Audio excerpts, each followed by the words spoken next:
Very good morning, dear researchers. Can you all hear me?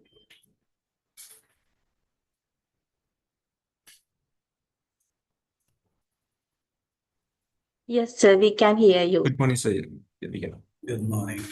And I wish that you can see my screen as well.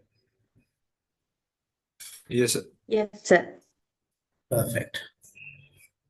I'm glad that despite your hectic schedules this morning, you all thought of joining me. And first, I should acknowledge that most of you have accessed LMS and have completed most of the pre-session tasks that I expected you to complete. But at the same time, there are certain concerns where this morning, somewhere around 6:20, I get to know that just one member in your group could not actually access the LMS. Now, you all are at a postgraduate, more of an autonomous learner state. Therefore, I'm not going to sort of advise you how, when, and on what frequency should you access LMS, when should you establish your access to LMS. I'm not going to give any of those instructions, right? It's because it's something that must be part of your common sense. Well, so in this early morning, with all that remarks, we are going to begin a longer journey of 14 weeks, actually not 14 weeks, 14 sessions. So we will be running along nearly 8 weeks with 2 sessions per week. That's how this is going to happen. I wish that you all would love to see me. I'm not a chatbot speaking from the other end. I'm a real human life speaking to you. I'm Prasanna Ratnayaka, head of the Department of Languages, Faculty of Engineering, University of Manatoba. And I'm taking this module since the 8th batch, if I could remember, yes. 8th and 9th batches were completed with me. And you are going to be the 10th intake. And I came to know that both 10th and 11th intakes are combined so that you friends are going to be with me for the rest of the module work. I want this module to be sort of an engaging activity where I try my best to engage with you, and at the same time, I want you also to be able to engage with me quite positively, actively, and quite noisily. Noisily in the sense, I want you all to speak. That is number one. I want you all to try and respond me at least via chat if you are not in a position to communicate in microphone. So that is the simple rule of thumb. Okay, just to begin, let me know how many of you have had the access to the course schedule, which I uploaded as a first, not activity, first resource of the module page. If you have got access to the weekly schedule that I have uploaded, just send me in your chat number 1. If you haven't access to the schedule of work we are going to have here, you can respond with 0.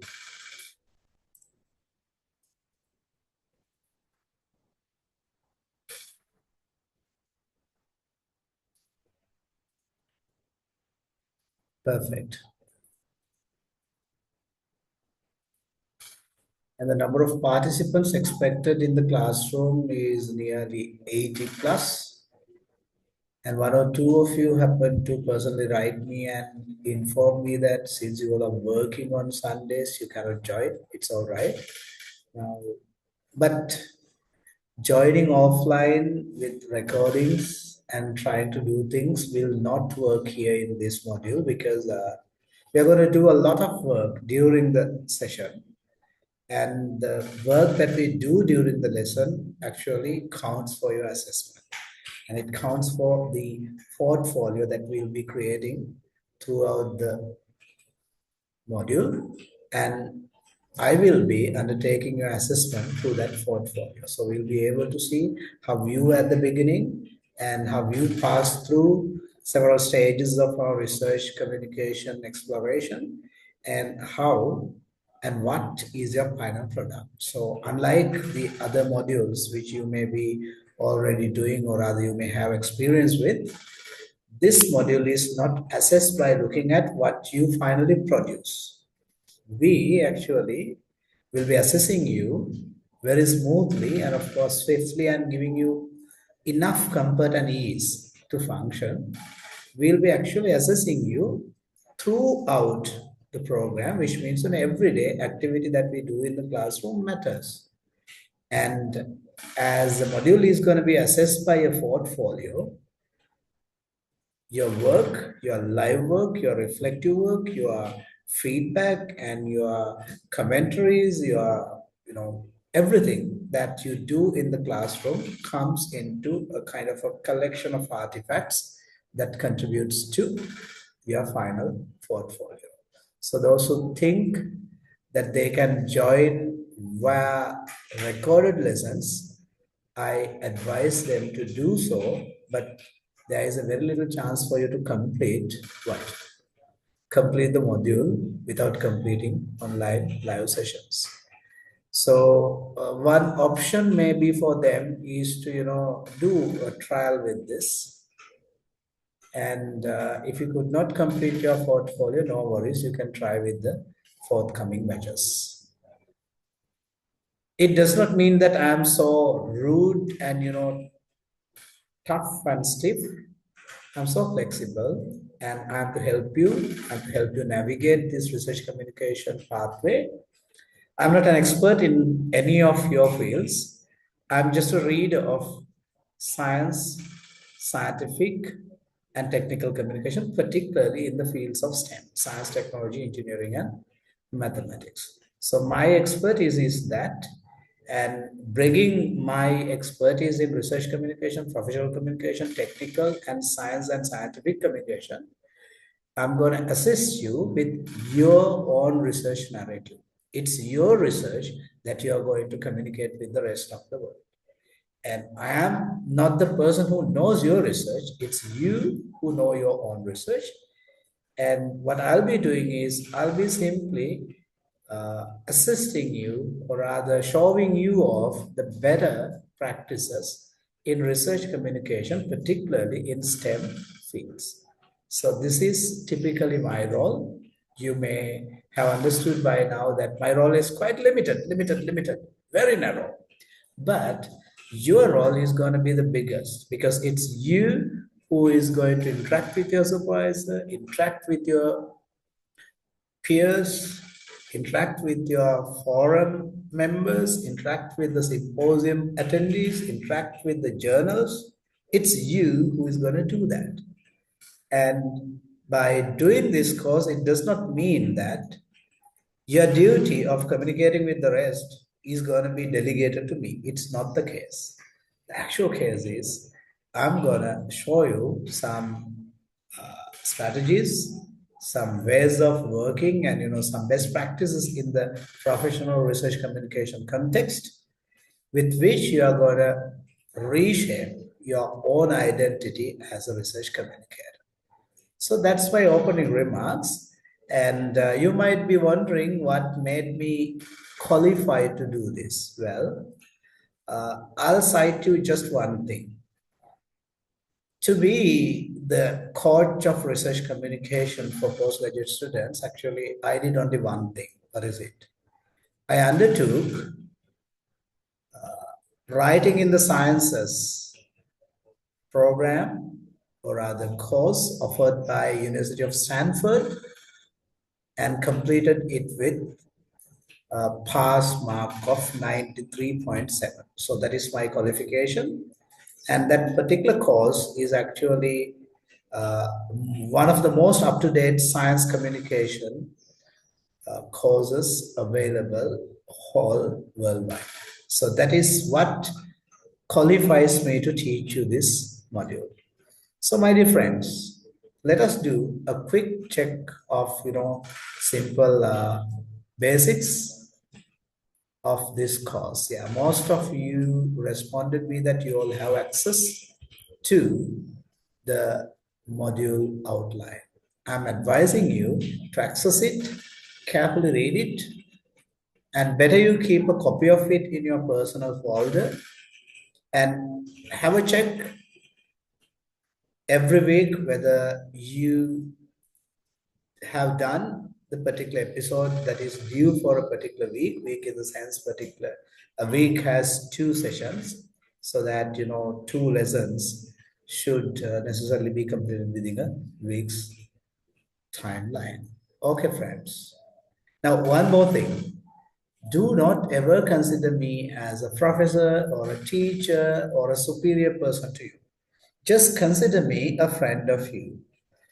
So I'll be calling you simply as my friends. It's because you all are presently becoming experts in your field, and you all are going to be experts in your field who will be excelling in your respective fields of exploration. And you come from your own discipline, whereas I'm coming from a different discipline which assists your discipline. So we are peers, we are fellows, and you don't need to call me with, very high and respectable terms. You can call me Prasanna or any way that you would love, right, that you would like. And consider me a friend of you who will be with you, who is accessible, who is sensitive, and of course, who is ready to help you all. Would that be all right? How is your recognition, or rather, how do you perceive it? Is it comfortable for you, or rather, is it making you a little awkward? How do you feel it? If somebody can speak frankly from your heart, I would love to hear that voice.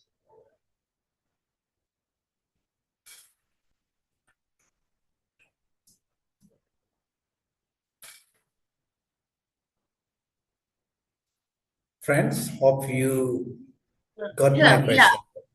Yes, sure. It's perfect. It's a perfect plan. Yes. Thank you. Thank you. Well, thank you very much, friends. So we are going to navigate through the little milestones that I have planned and already published on Moodle page as the itinerary for our journey. So let's move on.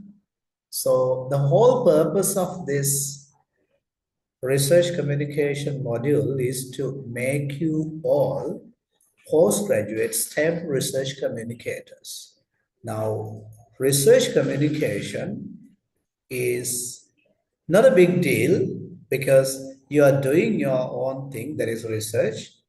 And on top of what you are doing in the laboratory, maybe in the field, maybe in your respective big labs, you need to be able sort of communicating it to different people that you encounter every day.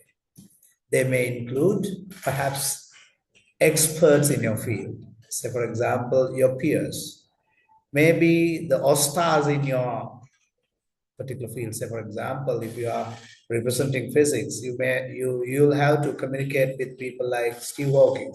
Unfortunately, he's no longer living. But your communication should be established from your corner to the very high, what we call high logos in your field, to your fellows. And of course, not only that, but also you should be able to communicate your research to people who are not coming from your field, who may be coming from very meager background, very simple background of science knowledge. Still, it is your responsibility to communicate them what you do and how your work is going to impact their lives and how it might solve a big problem faced by a person who knows nothing about what you're doing. So your communication varies from communicating it to field experts to the novice, very young and very immature people who are very new to your field. So the spectrum of audience is a simple, what we call simple rule of law that governs what your act should be, act of communication should be. Well, all right. So let's move on and see what have we got to do. I need a quick access check. Now, I'm inviting you all to rename your screen name. I don't want you to be named with your grandparents' names or your father's name. Just rename your screen name to the best short name that you would allow me to call you. If you could see the example here, the first half is your first name or second name, whatever the name that you prefer, and then the particular program you are involved in, and the third part should be the special field where you belong to. So quickly change your screen name in the way that I want it to be seen. That will help me address you with a name that makes much more, much of a filial sense, or rather much of a friendly sense. Most of you are doing, yeah. Thank you, Geezer. Thank you, Nishani. And what about the others?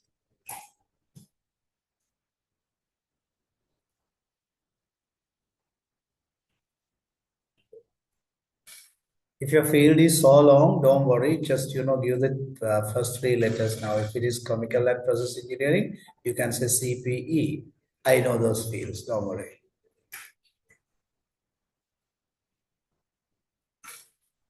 Well, this actually makes the simple principle of our communication. Now, when you are dealing with me and when I am interacting with you, I must speak in a language, in a name that is appealing to you. That's why I asked for your most appealing name. And I must know what field and what particular program that you're representing. I'm just wondering whether Nadisha and Rishini, are you not there on screen? So this typically tells me who are actually on screen and who are actually keeping the screen on for recording, right? Don't worry, I'll keep these recordings in the cloud so that you'll be able to access them within the limited time permitted in the cloud. So you can download it and refer it later. So today and in our future sessions, I want you to use these channels for communication. For short answers, use your chat space quickly. And when you do group sharing and pair work, I want you all to communicate through your microphones. And in the meantime, I wish that you all know the reaction buttons, right? If you need to make a quick signal, you can raise hand, you can give an impression, whether you understood any subject matter that we were discussing, so things like that. And for most of the submissions, you have to use Moodle. So if you do not have access to Moodle, which means you are not going to be part of the course, you have to be active on Moodle as well as active on live sessions and active elsewhere as well to ensure that you follow through this. So the access promise is this: camera is welcome, but not compulsory, because we know that, for most of you who are on weekends, you need much of a free and, a leisure and, carefree sitting. And you mostly people of your age needs makeups and bit of work on your face to keep your video on. I don't expect you to do so. If you feel like comfortable, it is all right. But you have to communicate via audio means. And if audio fails, then only you should use chat, right? If connection drops, don't worry. Zoom will automatically connect you back when it restores. If not, go to the Moodle page. There you will see the Moodle link, Zoom link, and join with that. So that is the simple principles with which we are running the course. I wish it's clear. If it is clear, I must have seen some of your what you call reaction buttons activated, right? Some of you have responded, yes, perfect, perfect. All right, thank you. So, you must be wondering why this module exists. Research communication is a part and parcel of your research. Why do I call so? Now this Herd and Valverde, and I'm actually basing this course on 3 central monographs, or rather research graphs. I will share those details with you. They are typically, one is on Write Like a Scientist by Herd from Stanford University. And then Wahlberg is about how in an age of AI and LLM supported era, how research, authenticity, and research writing happens.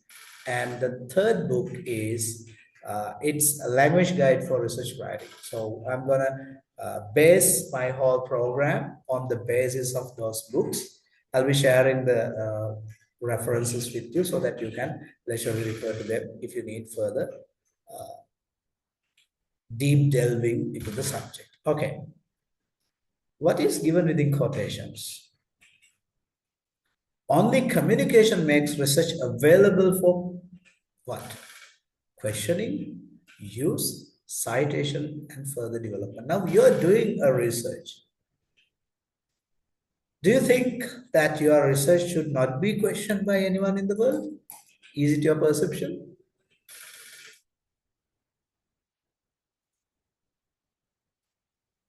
Truly, no. Well, no, your research should be questioned. That's why you are expected to follow a rigorous methodology, certain lab conditions, and you have to reveal all the conditions in which your research is functioning.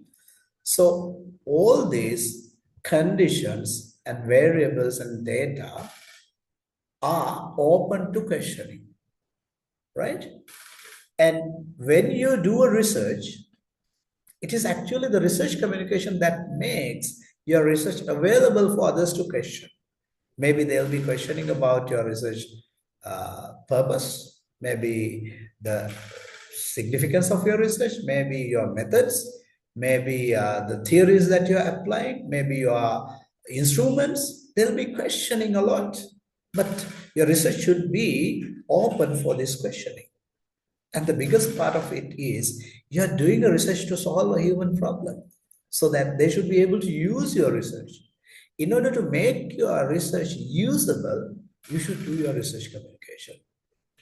And one of the returns or rewards that you get after doing research is that your research is recognized in the field of contemporary research, and people take your research as one step of their ongoing research, so that you will be cited by others as the field fellows who are doing the same line of research with them.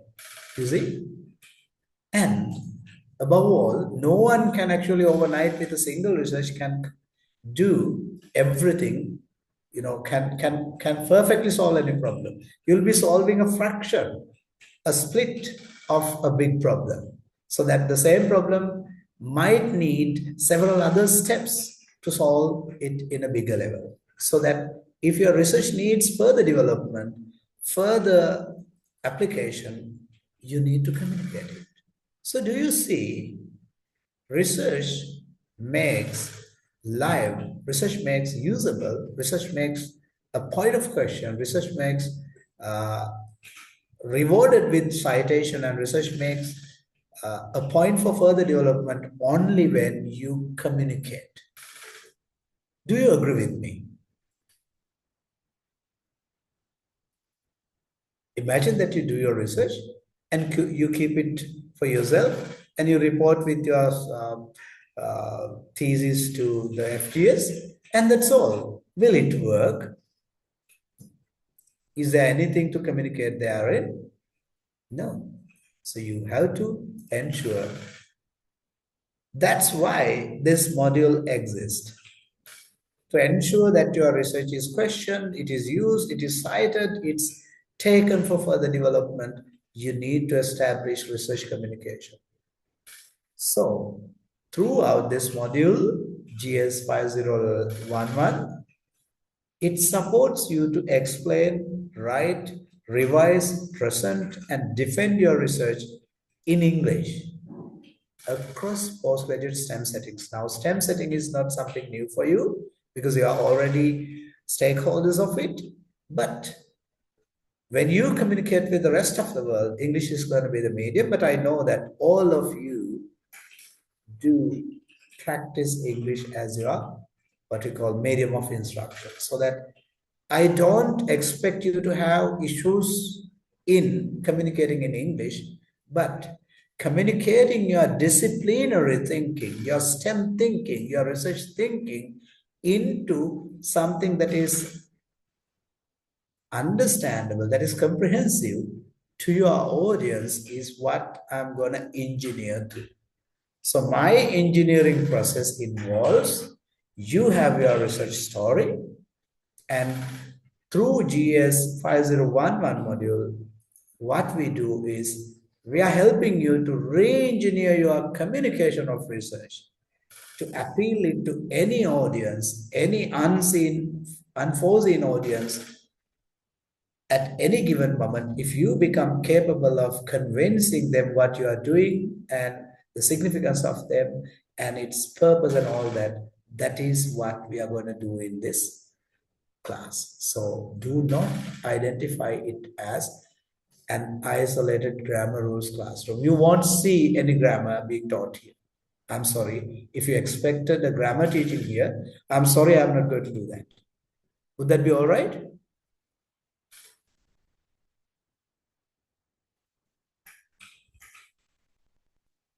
Anyone who needs grammar support can actually try it by yourself, because a course like this is not meant for that. So English is going to be the working language of your first graduate inquiry, your publication, and particularly when you receive feedback from your supervisor, and of course from the journal editors and your reviewers, feedback comes in English.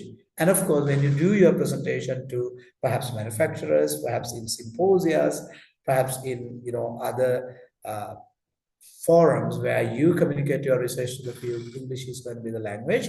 But I am not your language editor. I am not your grammar teacher. I'm going to be just a strategy revealing agent who will tell you, by studying how professional communication happens, I'll be guiding you. I'll be simply providing with you with a torchlight to navigate to your own way. So I'm not helping you with how to walk, but I'll be simply, pointing my torch on the path which you should take your journey in. I think the idea is clear. Is it? Well, so being that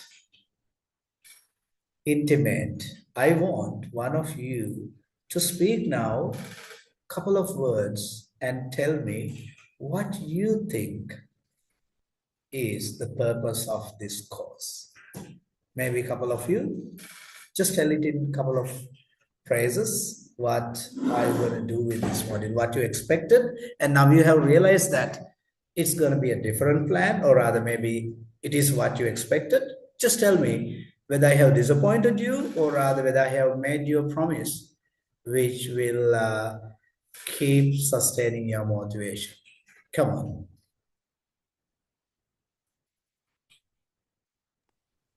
Very good morning to you all.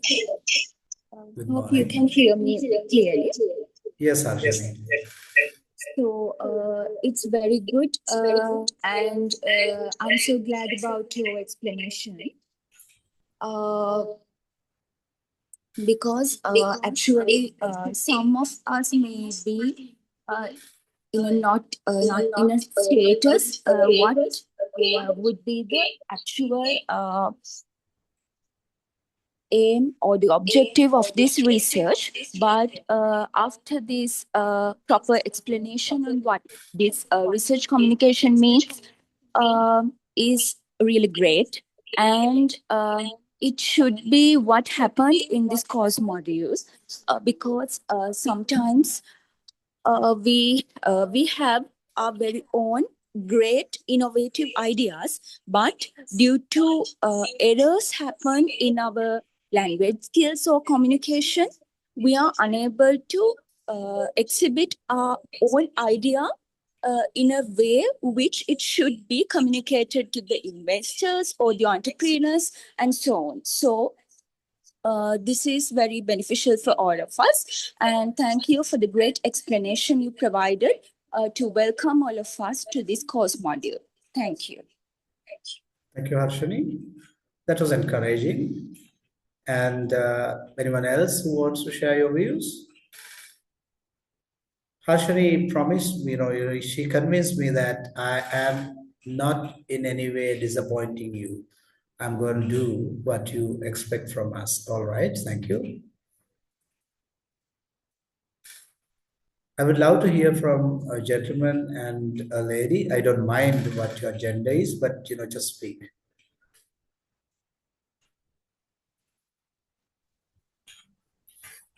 Can I hear from one more? Good morning. I am Akila here. Regarding this module, I think it's very important because academic writing, it ranges from highly technical documentation, right? Maybe your theses, your academic papers, and also just clearly where you communicate your research findings to people who have understand. So that is very important also, like communicating your research, what you did and what you achieved to people who has no specialized knowledge in that particular domain, but it's very important to disseminate the information. So I think my expectation from this module is that I gain the skills necessary to do both those things: highly technical documentation, as well as research dissemination. So that is it, and I'm very happy with your explanation. I think it really addressed my expectations. So thank you. Yes. Thank you, Akila. That confirms once again that we are setting our scope right. And Ajani also happened to send a chat message. She says she wants to improve ability to explain complex research ideas clearly, strengthen academic writing skills, particularly for literature review, okay, publications and thesis. Okay, yes. So those are your expectations. I would love to give one more chance for one of you, if any of you are willing to take that chance, and make sure that you use the given opportunity. Be ready to grab whatever opportunity that I'm giving, particularly to speak, particularly to write and post your view, because this is the first place where you raise your voice, articulate your idea, and of course, you experiment it here, and you can bring that experimentation in a refined version to the actual situation you are going to do. So never remain silent. That is not in favor of you. right? Neither in favor of me, even. All right, I'll be giving one more chance to one of you guys. And in the meantime, I received Sandhani's response. She is a PhD student in management. Purpose of the module is to facilitate with the skills to communicate clearly and precise to anyone, both written and verbal forms. Yes. Yes, Sandhani? Well, anyone who would love to speak, please? Yeah. Good morning, everyone. So, Gisara from here. Gisara, welcome. Yes. Yeah. So, I think almost all the things are covered by my colleagues. That the purpose of this module. So, what is my point of view is it actually without a good communication skill, we can't deliver the real potential of a research. So, mean actually the quality of the research, or the researcher who is developing his profession, his career, without a good communication, he or she won't achieve that thing. So what my belief is that what I'm believing is being to be a good researcher or to be a good art piece or masterpiece, it should be delivered with a good communication that anyone can understand within any field, whatever the field is. So I believe that it will be fulfilled with this module for sure, as per user how the things that you have managed and all the modules outlined and the way you express and the way you explain things. For sure, I believe that all the persons in here will gain a good skills that should be needed as a researcher. Thank you. Thank you, Gisela. And all these words actually encourage me and convince me, when I do something, I need a confirmation from your end whether what I am explaining is digestible to you. Reader's Digest is the biggest thing that I want from all these communication. That's why I often invite you to communicate, so that I know it is passing to you and you are responding to it. And one of the central ideas set in my mind by the Stanford Professor Hurd is that, research communication should be something like, he puts that in a single phrase: crystal clear communication. Now you see, crystal clear communication. Quite simple. There is nothing wrong. There is no gray area. There is no complication. Everything is clear. That's the sole idea. And for that, he actually uses one term, which he calls telepathic communication. Now, remember, I'm sure that, you all being in the age of, youth and, at the onset of life, I know that. Can you remember the very first days that you were having a crush on someone and the same person is, aware what you're doing, and you two confront with one another and just give a glance, a glimpse, and simple gesture on your face, and you each other identify what you all communicate. So this is the kind of scenario I am simply replicating in professional communication in research. Researcher does his what we call mission in the laboratory with variables, with data, with instruments, and with conditions control. He knows his story, and crystal clearly he convinces it to the reader, maybe a reviewer, maybe a producer, maybe a manufacturer, maybe your supervisor, whoever, or maybe someone who is going to buy your project or product. So you're going to create a telepathic communication between you and him, your audience. So audience, therefore, is going to be in a sort of an electric connectivity with you. So these two explanations by Professor Hurd actually makes me feel different in professional communication.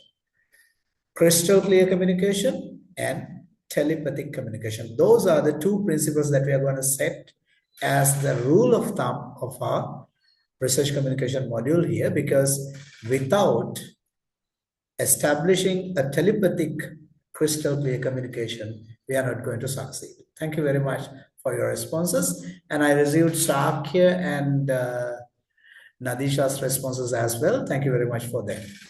Well, all right, let's move on and see what we are going to do today. Today, we have a couple of objectives. You should be able to name the main audiences of your research. It is not only naming, but also simply detecting the features of audience and their level of knowledge. And of course, what adaptation should you do into your research message to fit your research to the given audience. That is the first outcome of the day. Identifying, naming, and distinguishing the audience of your research. The second is you should be able to explain the difference between specialist and non-specialist communication. Now, when you are communicating with a peer reviewer of your field, you know that the one who communicates with you knows the subject like you do.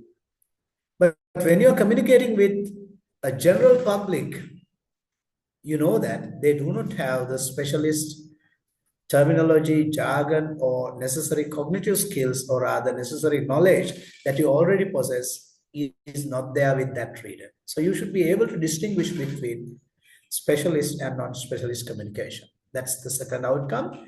And third, you should be able to state your research problem and purpose clearly.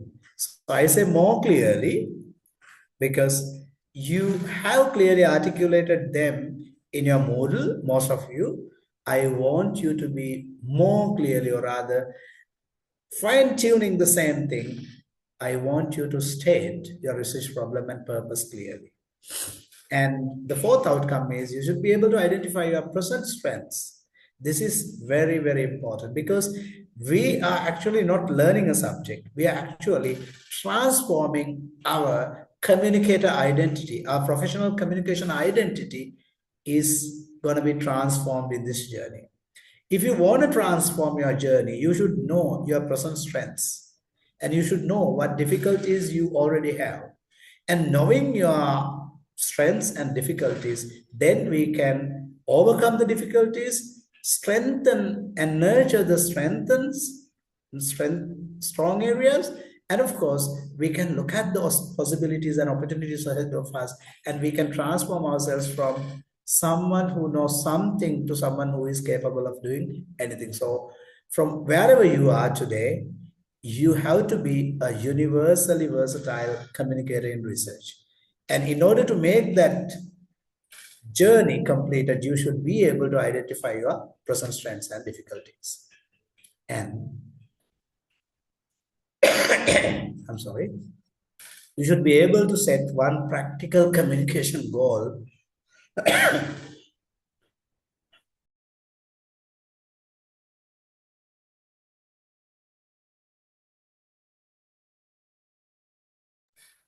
I'm sorry, bit of a phlegm is making my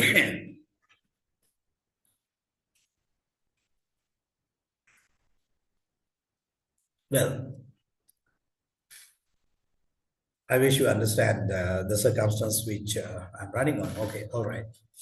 So you should be able to finally set one practical communication goal, because we have to set goals every day for every session. And from one milestone to another, we should elevate ourselves. And if you try your ladder elevating yourself step by step, then only you will be shaping yourself as a communicator.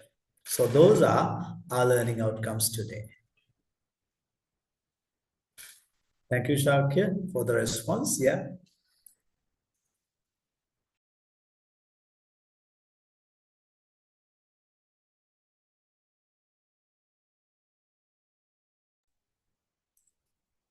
All right. So let's move on. How our course journey is going to be led. So throughout today, starting from today, we'll be meeting for 14 online sessions. These 14 online sessions are connected through these 4 movements. What are they? First thing is, you should be converting yourself a scientific writer, knowing audience, knowing the genre, knowing the style, and particularly your function in an AI-enabled supported background context. Therefore, how this particular versatile tool could be made use of as a facilitator, as a supporter, maybe as a reviewer of your own scientific writer journey. So some of you may be thinking that with the support of Claude or Conscientious or ChatGPT or whatever LLM, that you all will be able to complete your research journey. Let me tell you, no, you are not going to be. Because the AI is going to be a facilitator, and at the same time, it's going to be a discriminator. You know why? Your scientific thinking, your critical imagination, and your own authorial voice is going to be partly influenced and partly hindered by generative AI. If you are going to rely highly on generative AI, what is going to happen is you keep yourself under the carpet while AI running the race. So what happens? When you are in the actual race, you are not going to be a competitor, or you are not going to be a member of the race. You see? So we are not discouraging the use of AI and LLMs. We actually encourage you to use, but we'll be actually guiding you as to how you can make them quite impressively to get the best of best in you, but not in generative AI, right? So AI should be used as a way to bring out the best of the best in you. Thank you. I received my hot water dose. Well, so that is the first moment. The second moment is we'll be in this journey of becoming a scientific writer, we'll be building a research argument, one argument or many arguments. Now, this research argument is actually developed through several what we call milestones or other steps. So you shall be starting with introductions and then literature synthesis. And in those introductions and literature synthesis, you'll be building your research argument with a sense of cohesion. Cohesion in the sense, why do you write an introduction? That is to ensure that to a general reader or an expert reader, say for example, an expert reader in your field knows a lot, but from the lot that he knows, you are going to pitch him, or rather show him, highlight him, what particular specialized area that you are going to touch, your research in. And the literature synthesis is simply to inform your audience, or rather inform your stakeholders, that you are doing this research knowing what happens around it, what happens with you around the world. That is your literature synthesis. And the building research argument actually needs all these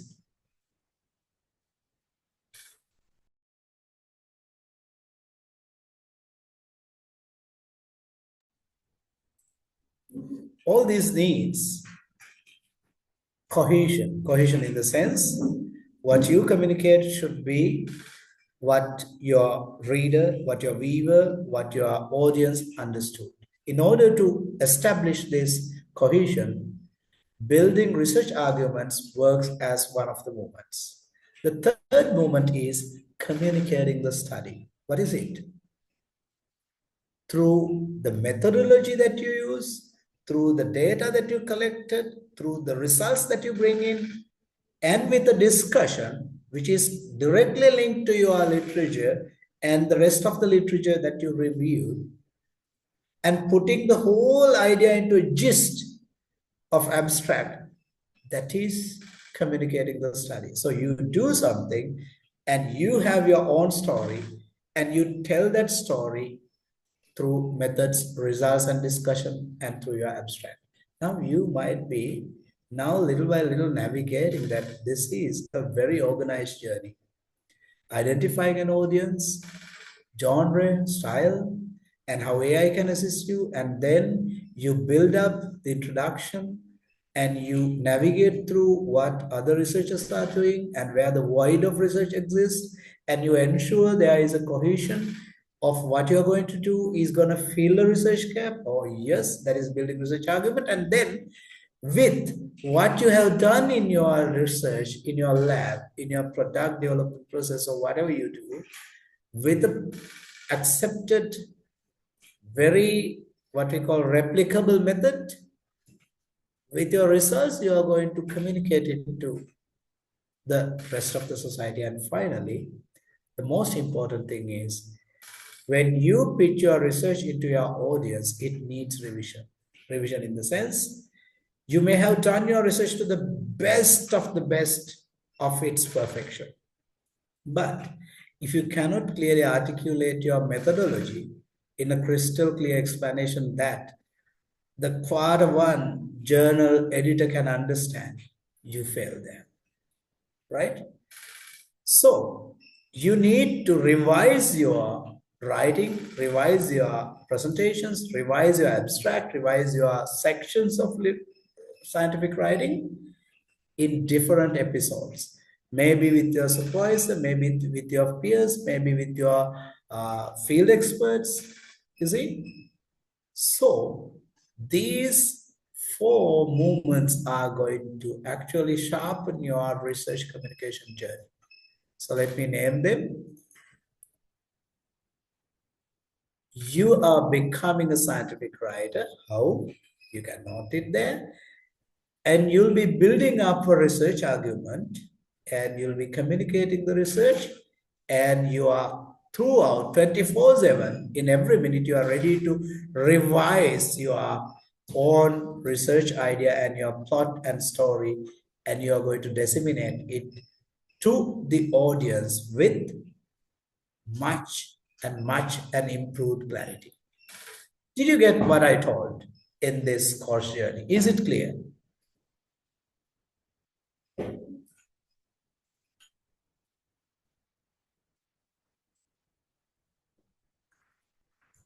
Friends, is the journey clear? Thank you, Nizeni. Thank you, Nandisha. Well, all right. Shall I give you a challenge at this very moment? Okay. Now, you understood the simple journey that we are going to undertake today. Can you put in a couple of words, maybe in a phrase? What have you understood as the journey we are going to undertake in GS 5011 module? Send me in a chat. What is the journey as you understood so far? What sort of a journey it is? You don't need to be perfect, because it's just double checking of whether my idea, the itinerary, the roadmap that we are running is clear to you. Quickly send it. Take 1 minute. And you don't need to take 1 minute, actually take a couple of seconds and type it in your chat and send me.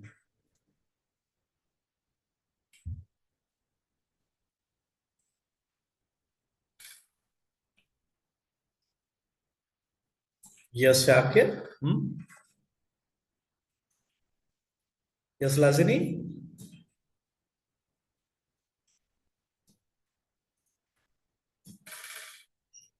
Yes, Hiruni.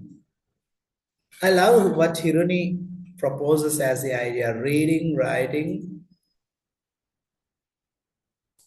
and communicating precisely about our research work. Well, and I love the idea of crystal clear communication as well. Now, the whole idea is you should be reading, you should be writing, you'll be speaking, you'll be listening, and at the same time, all these 4 skills are coordinated by thinking.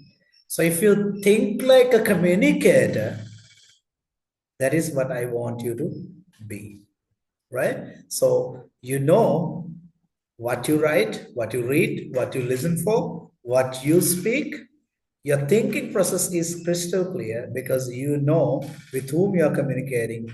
And actually, research communication is all about coordinating between reading, writing, speaking, and listening, which is connected through the bigger neural network, which we call thinking. We call it disciplinary thinking. If you know how you should adjust, change, alter, and of course, modify, revise, and alter your thinking process to suit to your audience, that is research communication. Perfect.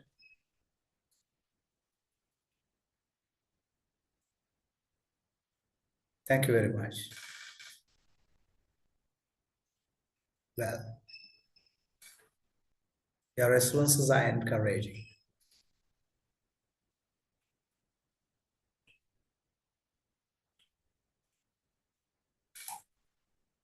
Do you see any difference between what you expected as the learning outcomes of research communication module, or rather what you have originally visualized when you get the very term research communication, language skills for research communication, and what you actually is going to expect? Is there a difference between what you expected and what I'm going to deliver you? Or am I trying to deliver what you want? Well, we'll answer that question later. All right, we'll go ahead. So, my dear friends, keep posting. I love reading your responses. Well, perfect. Let's move on.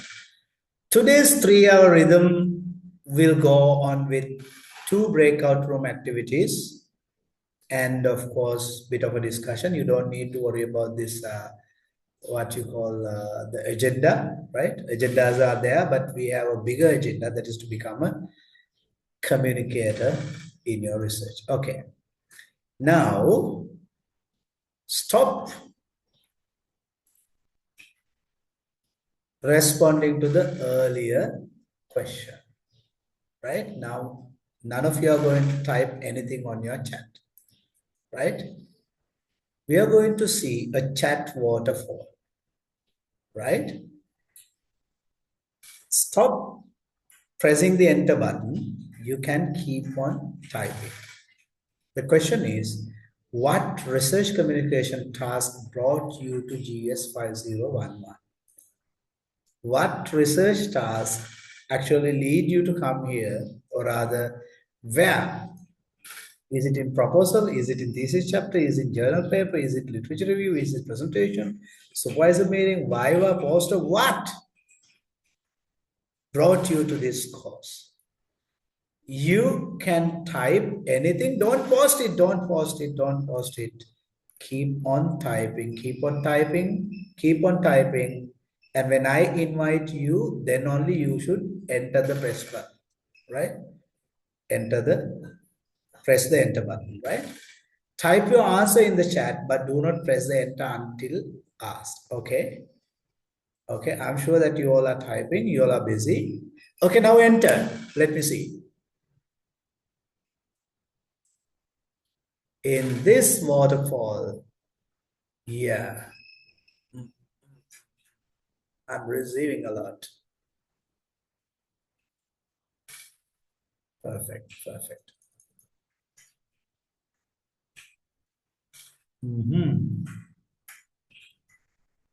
Starting from entire PhD journey to literature review to supervisor meeting, defense, presentation, literature review, synthesis, proposal, journal paper, wow, writing. So all that led you here. So you understand that you have more than enough reasons to come here and learn. So never lose that chance of coming here. Feel free with me and, just brainstorm these ideas, do the tasks that we are going to do, and communicate with each other. All right. Thank you very much. That was really, really interesting. And do you know, all this chat is going to help me in Learn Analytics for me to determine what you're doing. And all what you're doing in LMS is going to help me take a glimpse or rather a bigger analysis of with whom I'm working. And I'm proud to work with, the region's leading STEM university and that university's research students. And you call yourself a student, but for me, I'm calling you a fellow like me. Okay, all right. Go ahead. So you all have a reason to come here. They include different milestones of your research journey. Research communication, where do you think research communication begins? Don't ever think that communicating your research is not an afterthought. Afterthought in the sense, it does not begin when you finish your research. It actually begins somewhere else. When you identify your problem, when you frame your problem, and when you explain it to your supervisor, maybe through your proposal, to the panel of board of studies with your proposal, maybe to your scholarship provider with your letter of motivation. Yeah, you frame and explain. What happens there? Research communication. Why not? So it begins as early as that. And when you navigate through literature, what happens? You see how others are doing, and you locate where your research fits in, and your position is precisely in a void of other researchers. Because if you are going to do the same research that someone else is doing elsewhere, you are not doing a research. You are simply replicating someone else's research.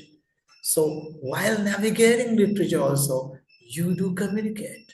Maybe the communication happens within you, and it happens between what you read and what you have as your research plot in your mind. So there, what happens? Research communication. And what about when it comes to method section? When you justify a decision, I'm going to use this particular variable, and I'm going to keep these variables fixed. Or rather, if you're going to choose one methodology over the other, and you're going to use one precision method, or rather one way of measuring one thing over the other, you have to justify your decision. What comes there? Communication. And when you deal with your data, when you report your data in graphical formats, in tabulated formats, maybe in any visualized forms, when you just put the data, it doesn't work. It doesn't speak. Data cannot speak alone. When you go on helping them visualize with your data as well as with your description, that is communication of research. And even if you're moving into meaning making, when you interpret your finding, when you indicate what your limits are, and when you indicate what future areas of exploration is yet to fill in your research, what you're communicating, what you're doing is communicating. And finally, when you publish, present, and respond to your viva, what you're doing is you're disseminating knowledge. So starting from problem to literature to methods, data, meaning, and dissemination, everywhere lies what? Research communication. So it is not an afterthought. It is actually a thought that you should sustain all through your research journey. Perhaps even before you start thinking of what your research problem is. When you read for general understanding of your field, you still begin your research communication. But you had a very false thought. What is it? Research communication is required only when you are going to present it, when you're going to write it.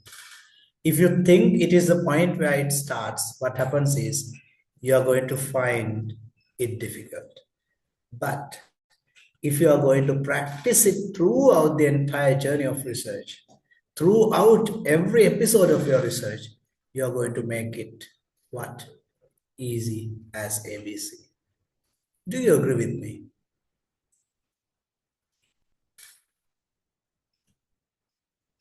Just starting from the idea, when the idea pop up into the head,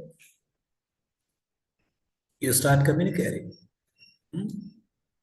Well, so you now understand what we are going to do and the borders and limits of all that, right?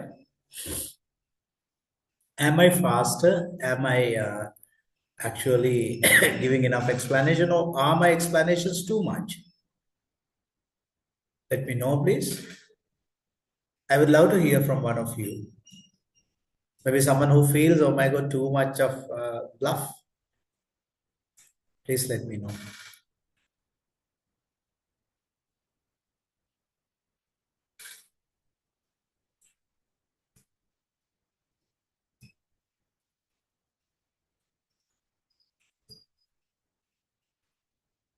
Well, it seems for the time being things are working, right? But whenever you feel like it needs maybe slowing down, maybe cutting down, right? Let me know, right? Let me know. Yes. And it is perfectly with you. The whole right stands with you.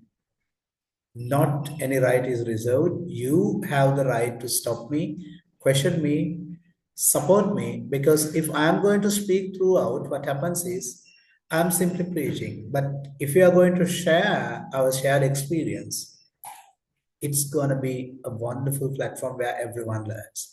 We'll come to that, right? Perfect. All right, let's move on. So you understood that from the point of formulating problems, through reading sources, through discussion of your methods, when you report data and respond to critique, everywhere, the research communication happens. Can you guess where it is urgent for you? Now, maybe you are in any of these stages. Where do you think it is urgent in your own context?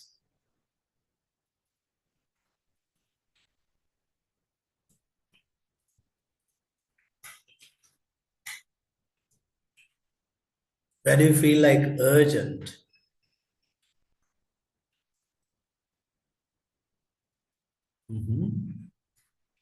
Akila finds it urgent in methods. Hiruni knows that it's from the beginning. Okay, all right. Shakya finds it to the entire journey. Yes, Sri Lanka in the problem. Frame and explain. Okay. So keep in mind, there is no exception in every episode, in every minute, in every fraction of second that you think about your research, you engage with research communication. When you feel like one aspect of your research is not clear to you, you read it again, you try to write it again, you try to try it through a visual diagram. Maybe you're going to put it into a visualization. Everywhere you do research communication. So you are a performing artist doing a research and trying to communicate in each episode. If you are doing this from the very beginning, if you are doing the research, if you are narrating your research from one step to the other, if you start communicate, or rather if you try to control your thinking process while you're reading, writing, listening, and speaking, then you begin your research communication journey. Good. All right. All good for now. Well, we are going to have a live poll. So the question is, this is not at which point does research communication begin? The question is clear and answer is clear. Everyone knows, right? You have done it, no worries. Well, now we are coming to the first point. What is it? every research message has a reader. What do you understand here? Look at the different people involved. You have a supervisor. You have other specialists supporting you. And you interact with interdisciplinary researchers. Maybe that you're doing a research in 2 disciplines. So that you have to meet the material science expert as well as the mathematical modeling expert. So you have to deal with 2 different disciplines. And you have to deal with public audiences, professionals, maybe the journal editors. So remember, ඔගොල්ලෝ අහලා ඇති සිංහලෙන් කතාවක් ඒ කෙසල් ගෙඩි ඒ බනිස් කියලා. Right? So the same applies here. Every research message has a reader. If you understand who your reader first, then you know how you should put your tone in your communication, in your message. If you are addressing to your supervisor is a bit informed about what you are doing so that you know what amount of knowledge should be passed through, what question should be answered, and you know what he is expecting you to do, right? So you'll be navigating some progress defenses, some decisions, maybe you'll be discussing next steps with your supervisor. There, the research happens. Your reader, your audience is your supervisor. So you maintain a different tone, different cognitive load, different, different decision making and different information flow, different level, totally unique information flow happening between you and supervisor. Am I right? And when you're dealing with specialists, the case is different. Because specialists know how things happen and they know the methods. They know which evidences are much required and they know whether your study is going to contribute. So when you're communicating with them, you know on which ideas, on which data, on which evidence, and on which point of the methods should you give the highest pitch. So what I'm telling you is, the first thing in research is every research purpose, every research episode has a different reader, different audience. And when you navigate, or rather when you distinguish or discern who your reader is, who your audience is, then the message is clear. Then the task is clear.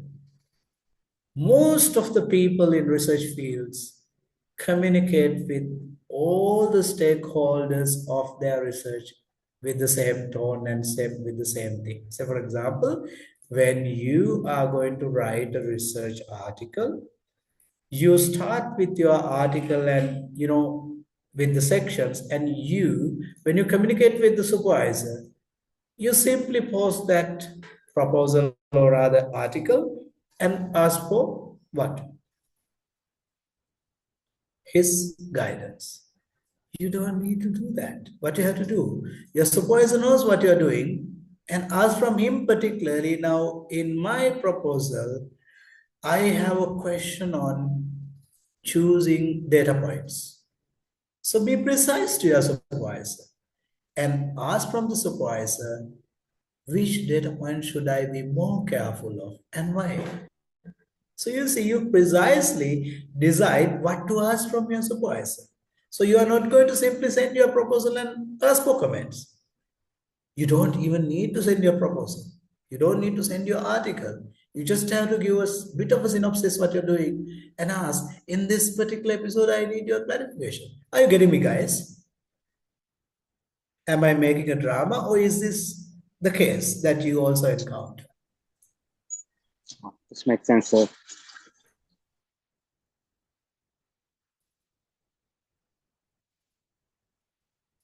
It makes sense. Am I right? Yes, exactly. So, my dear friends, the first secret here in professional research communication is know your audience, to whom you are speaking, right? To whom you're writing. And when you know to whom you're writing, that gives the answer, what should you expect from him or her? What you expect that particular person to know about what you're doing and what you expect in return from him. So your research communication begins there when you clearly detect your reader, when you clearly detect your audience, there where the research communication begins, right? You know, person who knows nothing about your research may need some background. A person who is going to use your product might only have the question with him. You have to talk to him, not with your laboratory language, not with your theoretical language, but you have to speak with your customer or client, or rather your product buyer. You have to speak his language. His problem, this is my solution, this is how it supports your pocket, and this is how it's going to solve your problem. You see? So your detecting of audience, your reader, makes the first step right. Clear communication begins when you ask, what does this reader need in order to understand and judge the work? You have a work in your mind, and you know what does this reader, which you are writing right at the moment, what he needs to know to understand your project. That is the first question that you should begin your research journey. So let me invite you to visit back the Moodle page, and on the bottom of it, somewhere in the bottom, you will see that I have uploaded the breakout activity detail sheet and worksheet separately. I'm inviting all of you to download both. You need to know the detail sheet, and at the same time, you need to have your activity sheet as well. Now, one thing, as I told you at the beginning, this journey begins with a portfolio. So from first day, with your own understanding, what you have done on Moodle page records your original standing. And what you're doing today stands where you are on the first day. And remember, these worksheets, these deed sheets, understanding, and your submissions are all going to be evidences that you gather in your portfolio, or rather, they are the artifacts that sustain your portfolio. And with that, I'm going to assess you all. I'm not going to assess the product, but I'm going to assess the process which you create the product. So it is easy and crystal clear. Quickly get the detail sheet downloads, and of course the worksheets downloads. Worksheets are given in Word format so that you all can use it with each other. Now, when you're placed in breakout group session, I invite you, the 3 or 4 of your group, to have the worksheet as a Google sheet, because then all 3 of you can work from each end. You see? And when you fill it up as a Google sheet, then you can download it and bring it. And as a group, you can upload it back to the submission pane, which I have created. It is not the case right now. The idea is clear. What is it? You need to download the worksheet separately. And when you get into the breakout activity, you need to do it on shared Google worksheet or whatever shared platform you're going to work in. So all members of the group are working on the same worksheet. So I'll be reading one worksheet from one book. Got it? Get ready for the breakout room activity. If you have downloaded,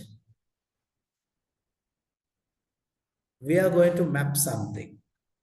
My research communication map. You know what your research is. And you know to whom it's going to be beneficial. And you know with whom you have to deal with. It's you who know, right? So, as you can see on screen, we are going to spend about 15 to 20 minutes on this. And I want you all to be in groups of 3 or 4, right? So there are 4 tasks that you have to achieve. What are they? Name 3 audiences for your research. So you have to identify 3 different audiences. State what each audience needs from you. And then identify one difficulty for each audience. Now, individuals may have different difficulties, but as a group, you have to navigate what is your collective difficulty. And fourth, choose one insight to share in the main group. So you should be bringing one insight in your diagnosis of audience and your difficulties. Use the shared worksheet. If your connection is weak, type your answer in the breakout chat, but I do not like that. Use your worksheet with a shared worksheet on Google or elsewhere. Have you guys got the breakout room activity? Is it clear? Can we go for that? So your worksheet would be something like this, right? You don't need to write everything in, perfect sentences. Use short phrases to fill them, right? So you identify a piece of audience, as you see on the leftmost corner, and on top of the given examples, or rather maybe you can choose one which is not given there. You might identify a different audience. And what do they need for you to understand for them to understand your research, your idea? What makes that part difficult? And can you give us an example situation? So with that discussion, you have to bring me back what? You have to bring a group input to the classroom. Well, time counts on. Tell me whether you have downloaded your worksheets there and whether you have got your breakout activity 1 details ready. If you are done with it, just say yes or thumbs up so that I know that we can move on to the breakout room activity.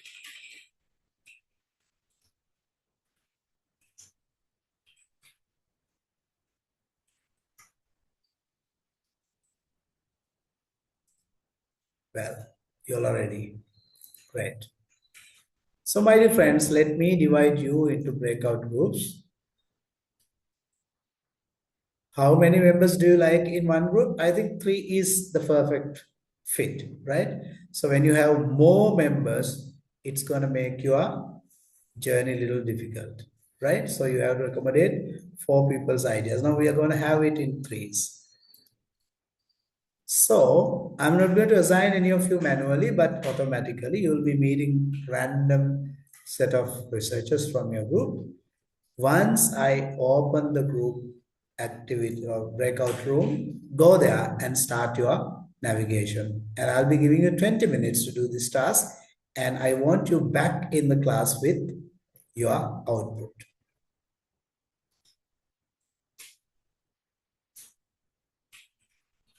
Well, Mahesh, don't worry. If you are with a limited access, the best thing is to be in touch with your group. The others will, at least one member in the group can download it. Then they can share it on Google worksheet mode and you can discuss it, right? So, well, don't talk about the difficulties because we are all running under lots of difficulties, but we all are expected to bring results. So my dear friends, you are going to be divided into groups. Here you go. I'm opening all the groups. Just join your group and start your work.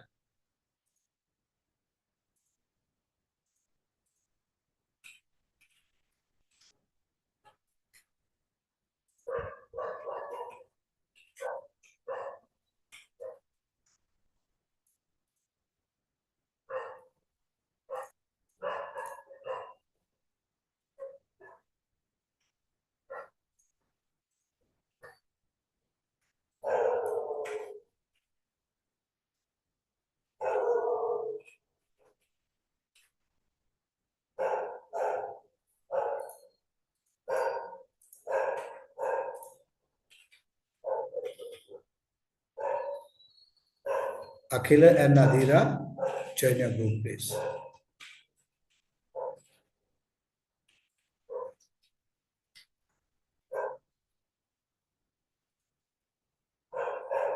Nadira, are you there? Or is it your computer recording the whole thing? Tushara? Tarsha? What was your group, Tarsha? You missed your connection, right? You went back, okay? Nadira's case is seemingly that you are set your computer to record it and you are not there. Am I right, Nadira? If you're there, I'll connect you to the room.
I'm sorry, my dear friends.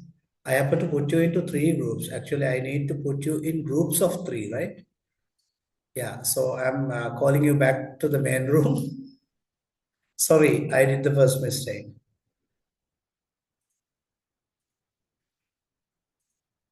I want everyone to be back on main room.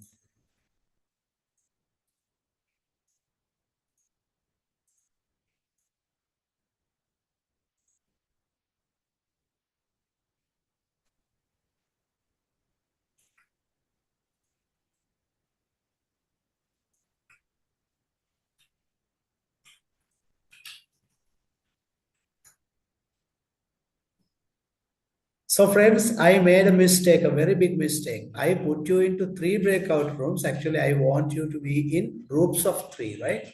So that's why I called you back. It's all right. The first mistake came from your teacher, right? And I found in the meantime that there is one lady who is actually keeping her recording on and is not around the computer to do live activities. This is all right.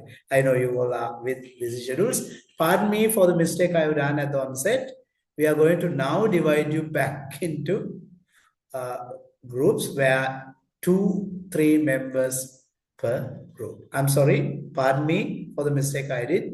Let's recreate. Now go and be in your groups.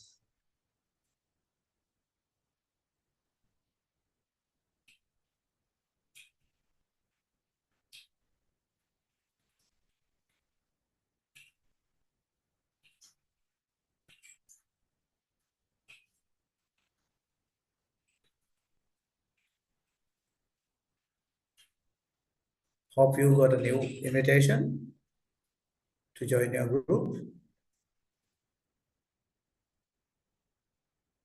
I'm opening all groups. Now join the group.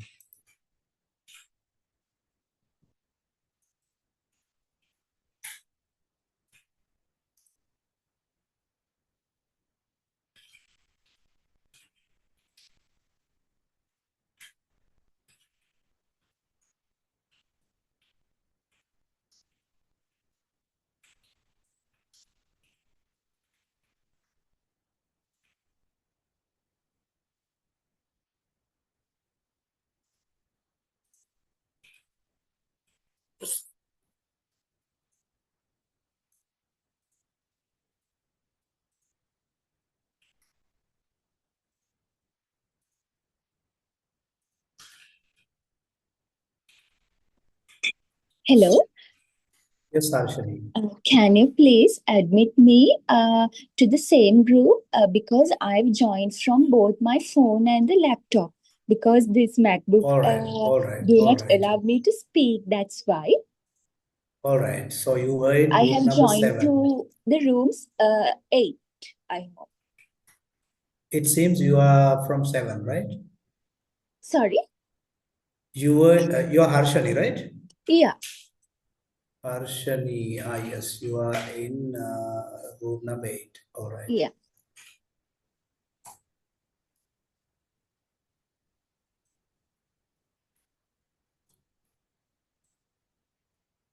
Harshali.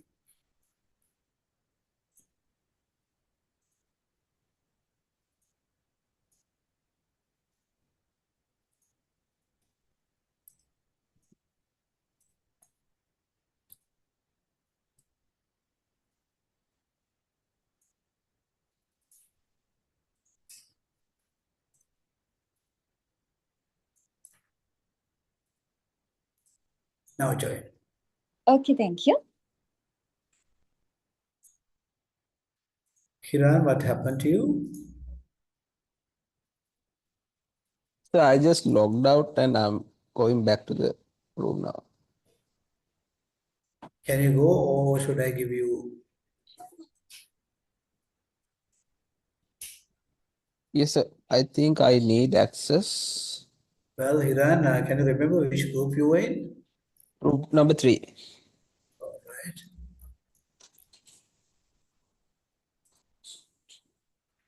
Now go there, please.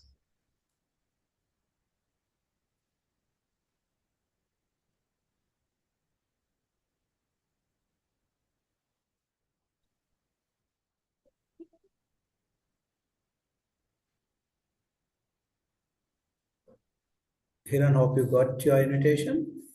Not yet, sir.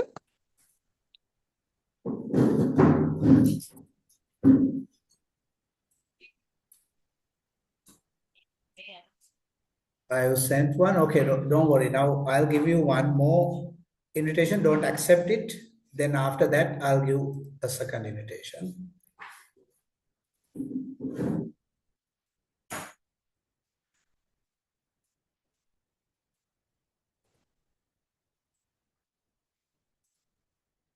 Now accept your invitation and go there.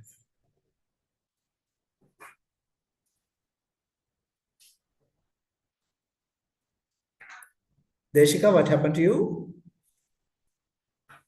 There is no one in the my room and I leave What was your group? group number 14. 14. Okay, there are members. They are Deshika. You are the only one, right? Yes. So shall I drop you into a different room, please? Okay, now accept and go to a different room. Okay.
Record.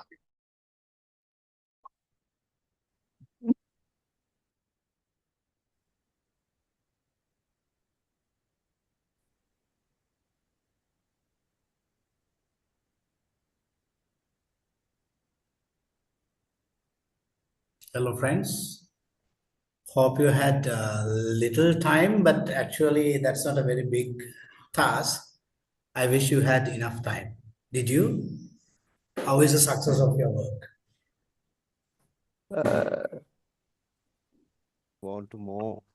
Yeah, I yeah, think it would be better if we have like 5 more minutes. yes. Like we're just Yeah, finishing.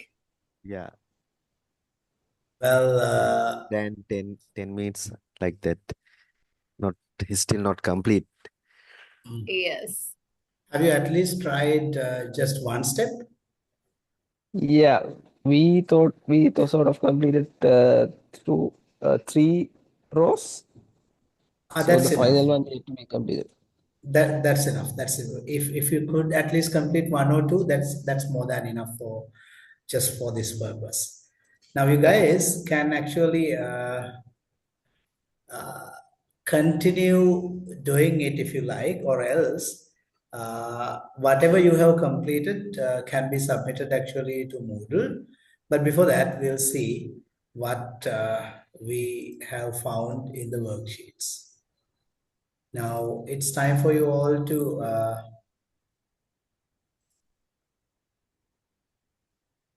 if I do allow you to share your screens from each group, or rather at least from a couple of groups, can I see some of you share what your findings are?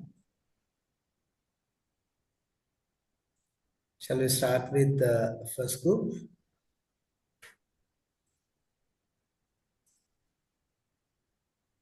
Yeah, it's open for all participants. So any group who had their worksheet done, please share it for us to see.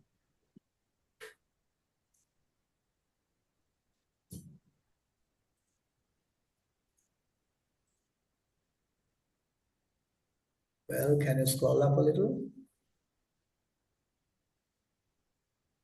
Perfect. Specialist reader, supervisor. Okay, what is the third one you were trying? All right. I love this idea. Professional or public audience. Well, between what entrepreneurs want and what we offer it. Well, written and verbal form, social media posts. Okay. Okay. Perfect. Perfect. Thank you. Which group is this? They are from group 8. Okay. Perfect. Now, when you submit these sheets to the Moodle, it's better that you add the names of your members below if you feel like adding it, right? If not, just send them because I'm not going to allocate simple marks for all this, but I really want the diverse ideas you all bring to the classroom discussion. So you can upload either anonymously or with the names of your members in the group. So can I see one more group report table?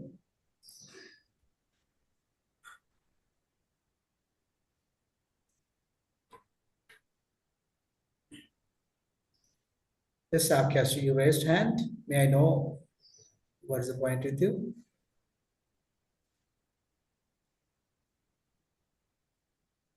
Shakya මොකක්ද කියන්න හැදුවේ? All right, all right, all right, all right.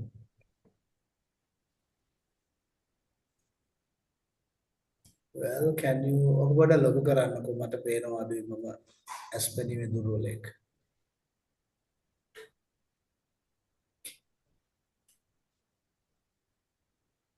Can you enlarge the font size?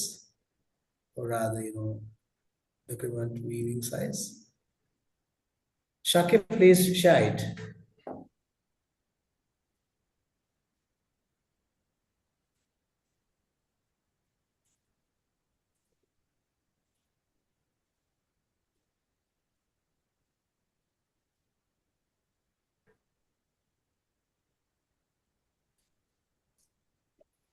Well, perfect. Can you go a little down? Well, all right, all right. You couldn't find the main insight of the group, right? You can think of that. Yeah, you didn't have time for that. All right. Perfect. All right, you can complete the rest and upload it with or without the names of the members of the group. One more group, please share.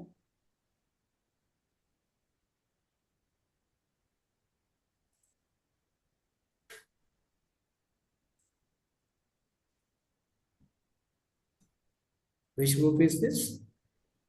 Group 2. Perfect.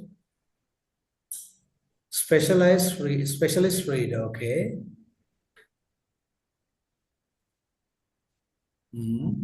This is actually group 5. Right, okay.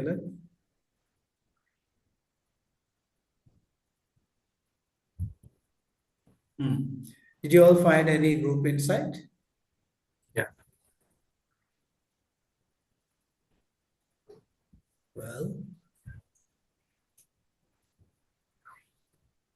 Well, okay, perfect.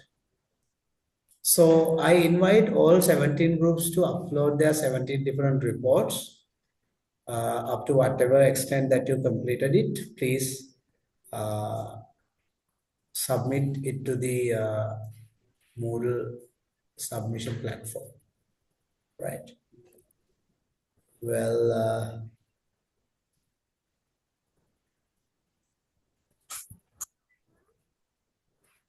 let me share my presentation. Yes. Perfect.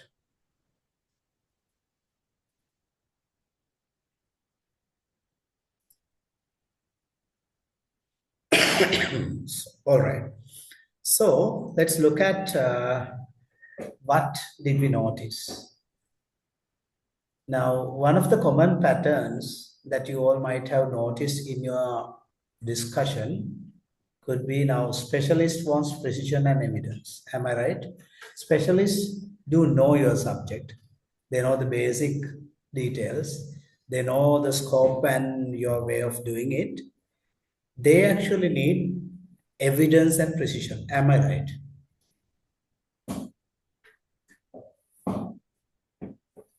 What is your understanding when it comes to the specialists? What do they expect most?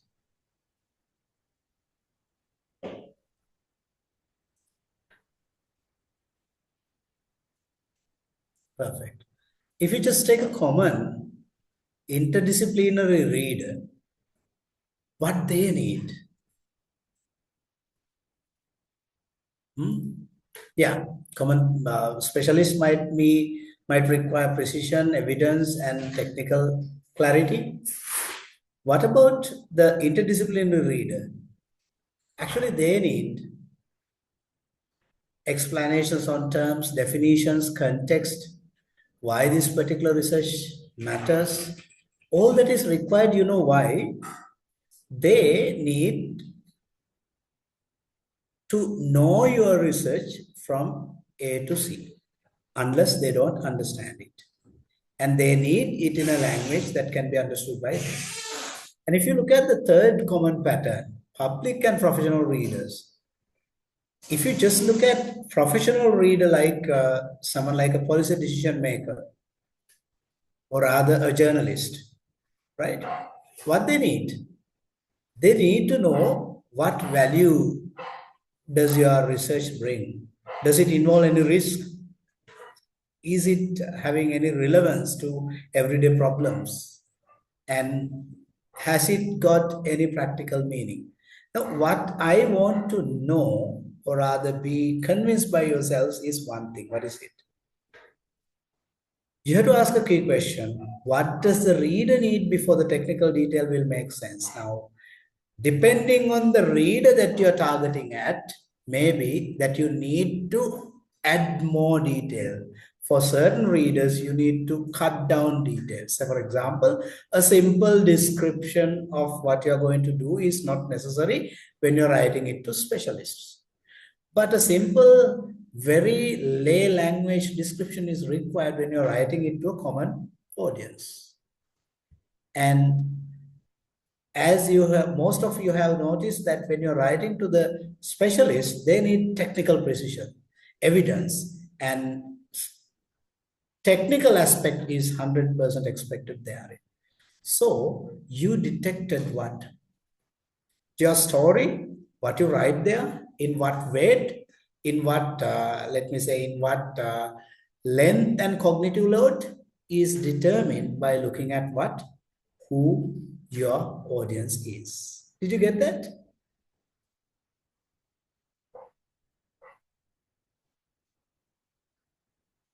Do you agree with my common pattern identifications?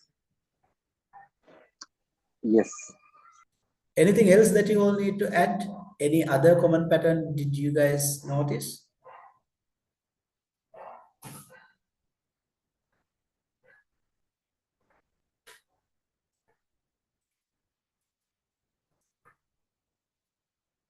Well, leaving time for you to respond to that, let me move to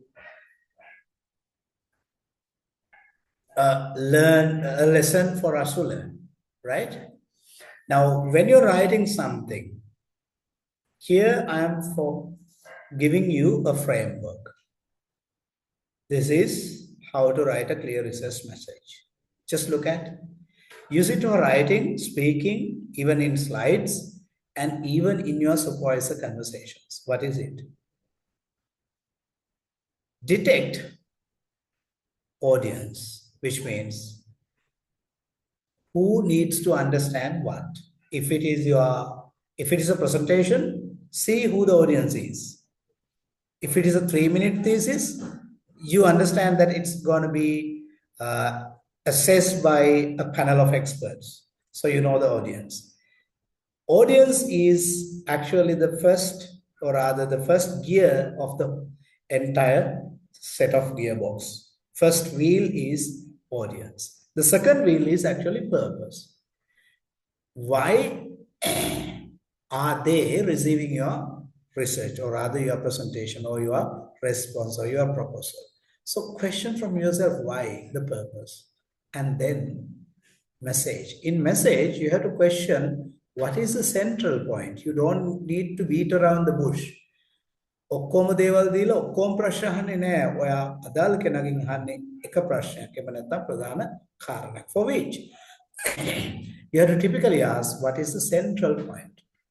And in order to suffice them understanding, or rather in order to make your audience understand what you present, see whether you have bring a good proof of detail, data into the message, right? And then the genre and medium. Now, when you are dealing with your supervisor, you know in which better way that you can communicate with him. Maybe more supervisors do like face-to-face interaction, right? But some of them like you to send your concern first with what have you done, and then a face-to-face interaction. Maybe another supervisor might like you to not to talk anything further, just drop a WhatsApp message asking what you want. So determine based on your audience, based on the person you are communicating, determine what form you are going to communicate. So in everyday tasks that we are going to do today, hereinafter, we will use this 5-part check. What are the 5 parts? Audience, purpose, message, evidence, and form. Audience, purpose, message, evidence, and form. I'm inviting you all to take a screenshot of this because in our future slides, we'll be needing this a much.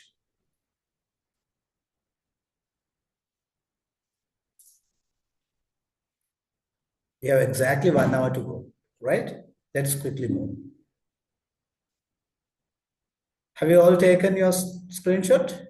I wish yes.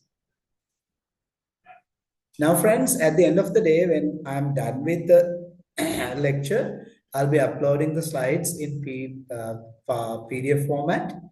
I'll add just below your meeting link in the Moodle page, I'll add a folder where PowerPoint slides go, right?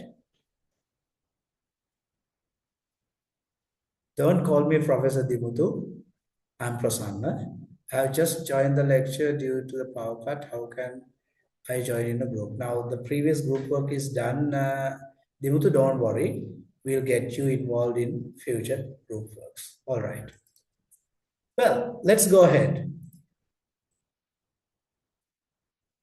Now, we are going to look at an explanation of how different openings, how one study and its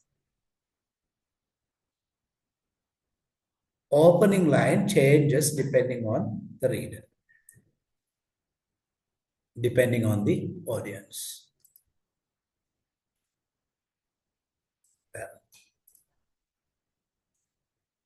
Now, when this particular study is written for specialists, it looks like this. Can you all read? The study compares the thermal stability of two polymer composites under accelerated aging. All right. Now, even in our audience, there are people coming from management, design, and other backgrounds. They might be wondering about certain words here. Maybe because you are not specialist in that field. So you see this particular sentence, the opening, is not going to be much appealing, right? So what can we do? Which means it is not written for you. It's written for specialists. But let's look at the same study. It is open for a different audience. Now, this is the same study written for an interdisciplinary audience. What does it say? The study examines how two engineered materials behave when exposed to heat over time. Now, what happens? The terminology, the technical terms used when you are using polymer composites, accelerated aging, you see, these terms are highly technical and they are incorporated in first introductory sentence. Why? Because you are addressing the specialist of the field. So they don't need explanation on what is polymer composites, what is accelerated aging conditions, you see. But an interdisciplinary reader who knows not much of these technical terms might understand the second opening line, you see. Examines what? How two engineered materials, okay, behave, all right, when exposed to heat over time. You see how clear it is? Can you see the crystal clarity is arising when you harness your message to the need of the audience? Look at the next example. You're writing it to public or the professionals. Here it looks like the study asks which material is safer and more durable for use in hot working environments. You see? Now look at the three different opening sentences written for three different what? Audiences. Specialist audience is dealing with lots of technical jargons and technical precision is the central idea. But when it moves to an interdisciplinary or rather general audience, what happens?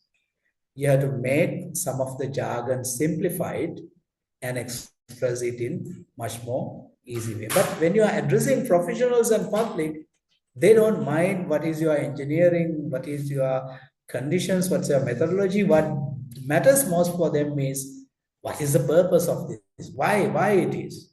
So that question is asked in the third sentence. So now take a one breath, a good breath, and see what you have learned by looking at these three different openings on the same study.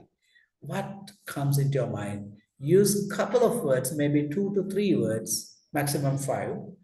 It needs not to be in a perfect sentence, but just tell me how you felt it and drop it on chat or rather speak. I would love anyone can speak and tell what you felt.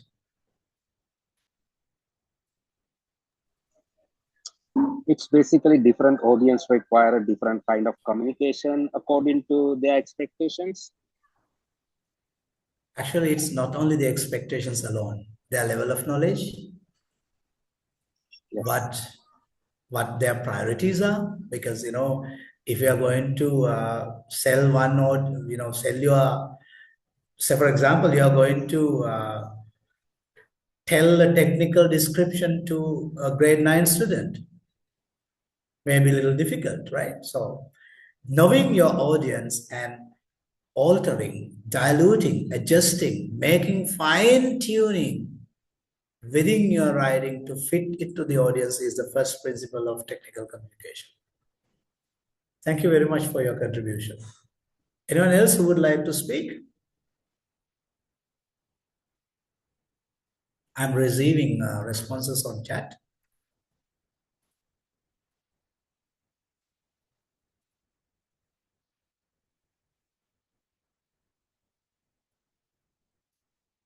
So everyone, send your 2-3 words, what you learned from this little example.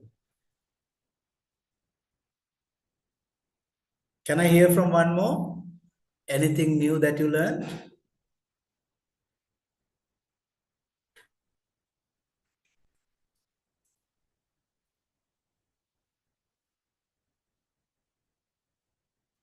Yes, Lakma. Lakma, Kushan, Yatmi, Shakya, Arshini. Thank you for your responses.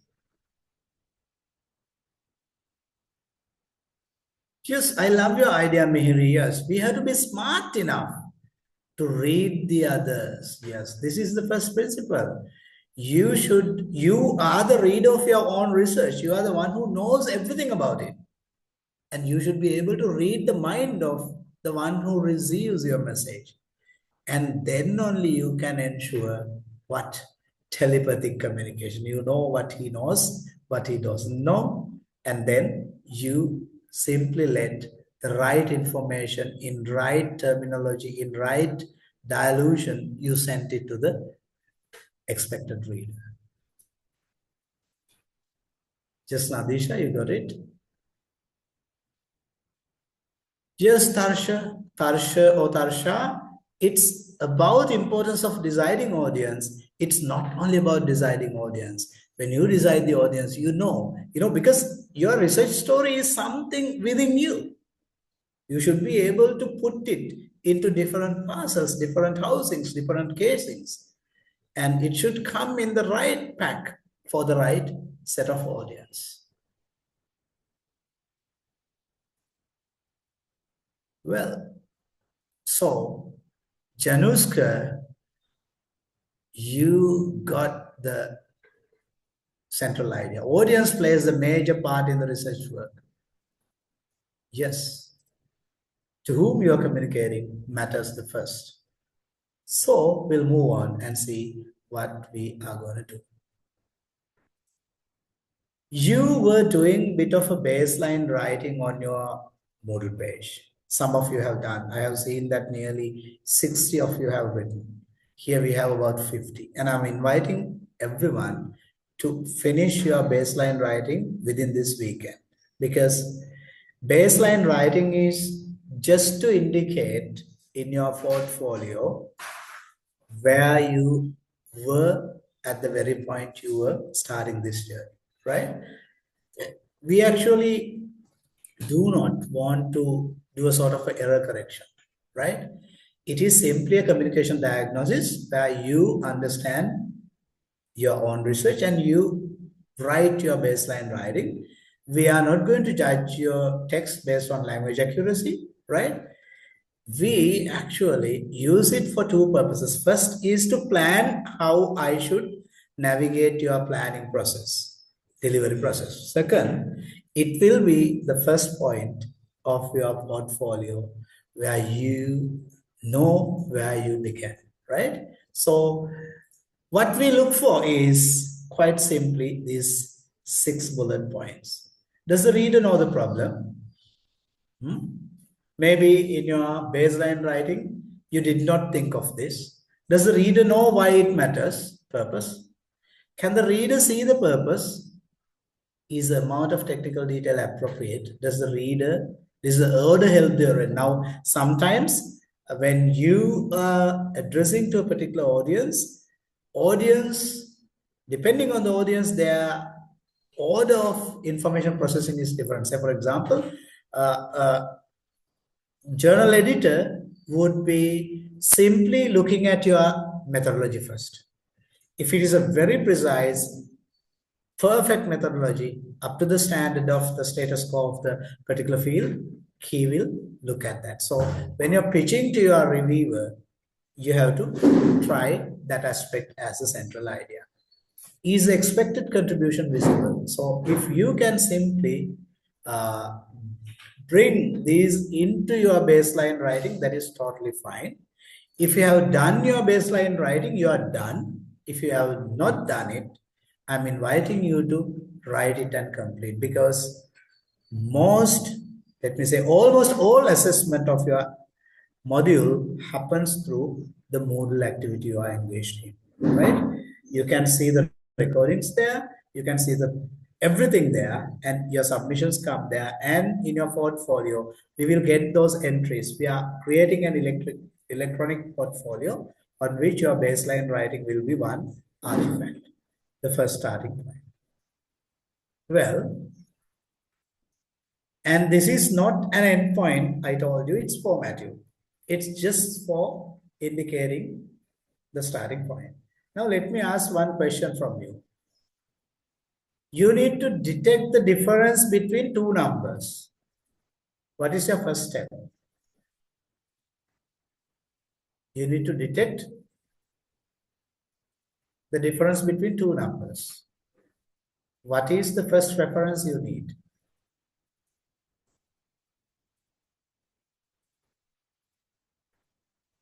So I'll name the two numbers as A and B. What do you need to know first to detect the difference?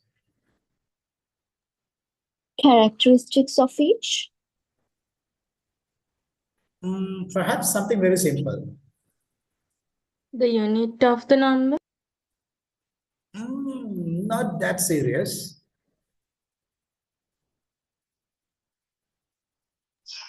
Shape and the sound of the letters? Not that serious, very simple. Okay. Which one is bigger and smaller? You are closer to the answer.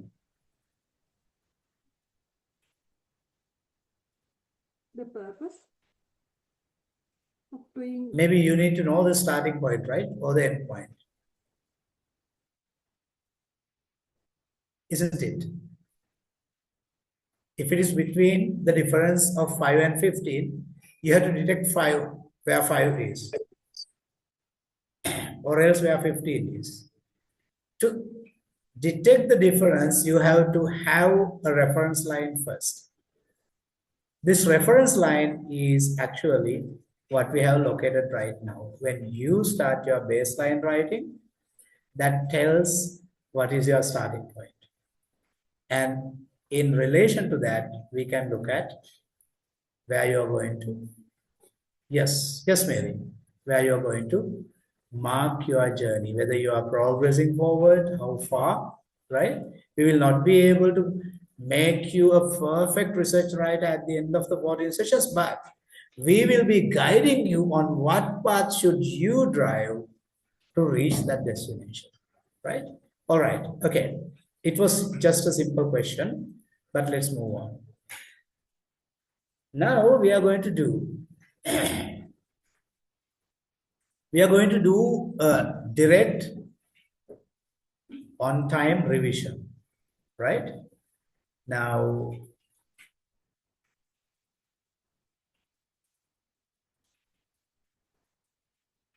we are looking at an activity description. And from an activity description, we are going to make it a research message. So those are the two reference lines. It is an activity description, and you are going to make it a research message. Now look at, this is the activity description. What is it? Can you read? The research is about the development and analysis of a system using various techniques to improve performance in different conditions. Oh my God. I'm inviting you to use these revision moves. What could this object be? Has it stated the problem properly? Does it show the purpose? Does it identify the user?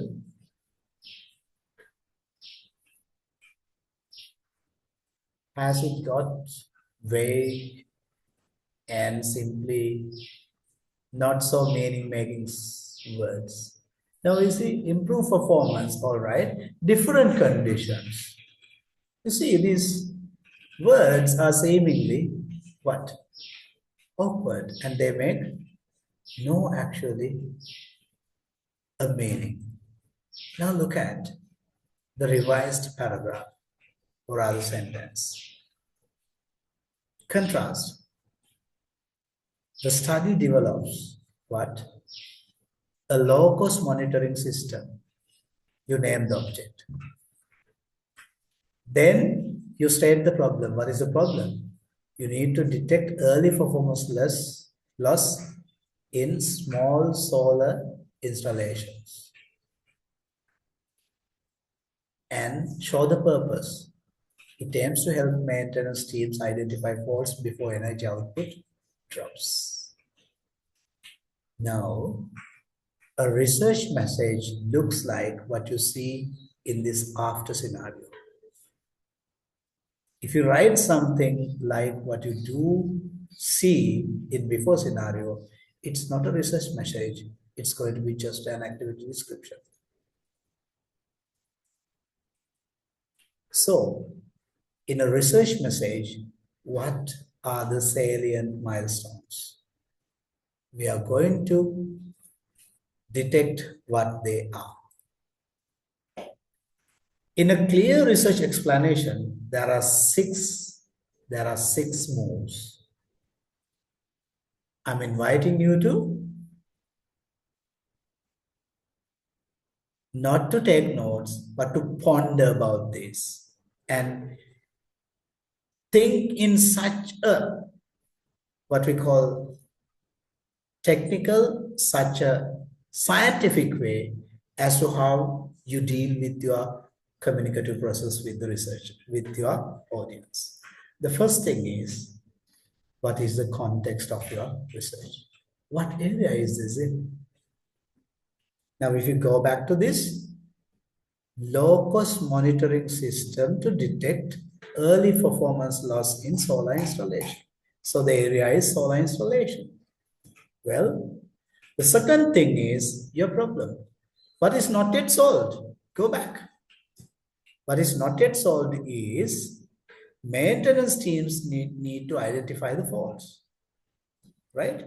And they typically go to identify the faults when the energy, harvested energy output becomes losing, or rather when it drops. But before that, if someone can identify it, that is the solution it provides, the problem. And say the importance. Why does it matter? It can help detecting it early. The purpose, got it? An approach. How? In a broad terms, what is your approach? And then contribution. Now, make this a practical toolkit. When you write a research explanation, what you need is to follow these 6 steps. They are not a template, keep in mind. They are actually a checklist. Checklist in the sense, in your research message, whether you have clearly set the context, the problem, its importance, purpose, and what is your approach, and what contribution does it make. If you can brief all these things in your research explanation, that's going to make sense. That's going to make sense. You may change the order, but a reader usually needs all six, right? Okay, now you have to do something. What is it? You have written your basic research, baseline research explanation. Can you remember? Those who have done, they may remember. Now you have to revisit your baseline research description and you have to edit it, fine-tune it, revise it, and make it more appealing as a research message with these 6 items in it. Did you get the point? Is the task clear?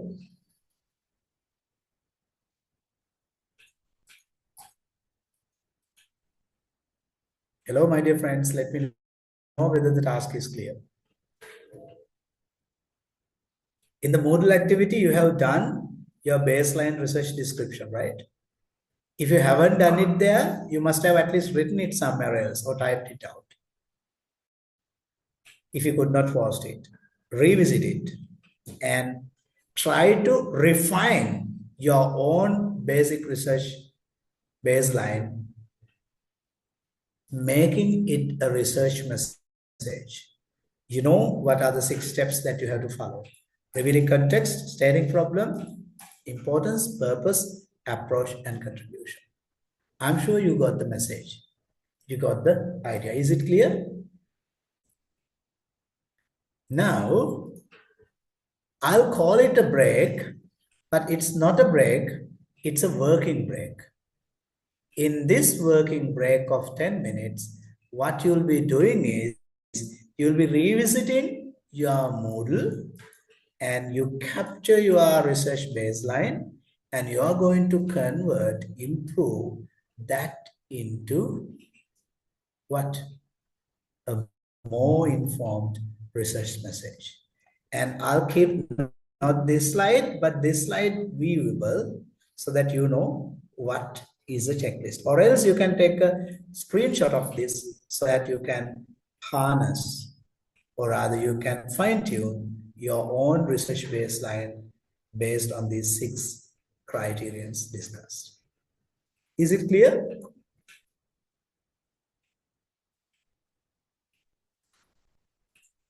It seems. Okay, go ahead.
I'm back, my dear friends. How about you?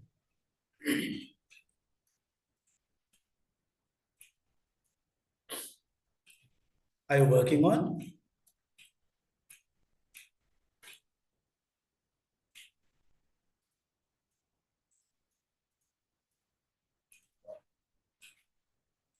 Well,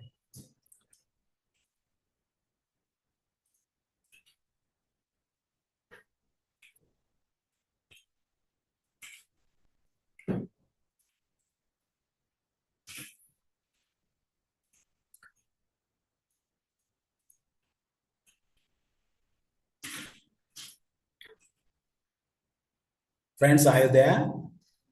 Are you working on your basic research baseline? Okay, great, great. Well, I'm inviting you to now just keep it in the backdrop. තියාගන්න පස්සකින් ඔතරම තියාගන්න while I go on this little description, right? I'll be explaining a little thing and you can keep doing the same thing while listening to this and partaking in this discussion, right? All right.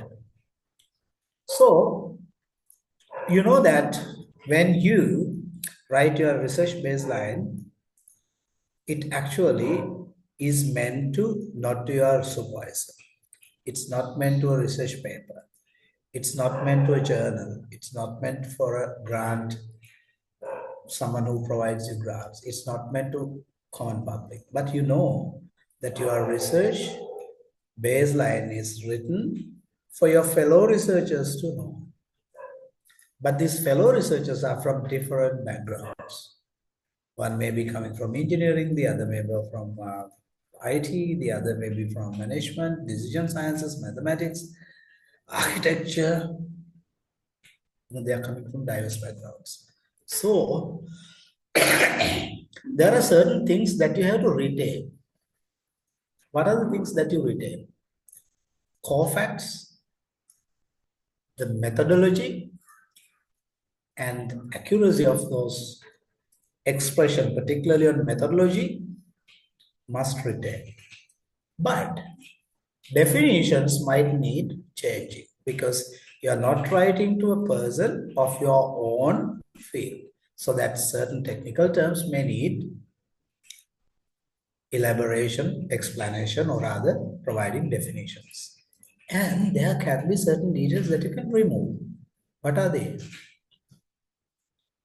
For certain details that you are trying to set in your baseline research may be the perfect story that you are known to yourself.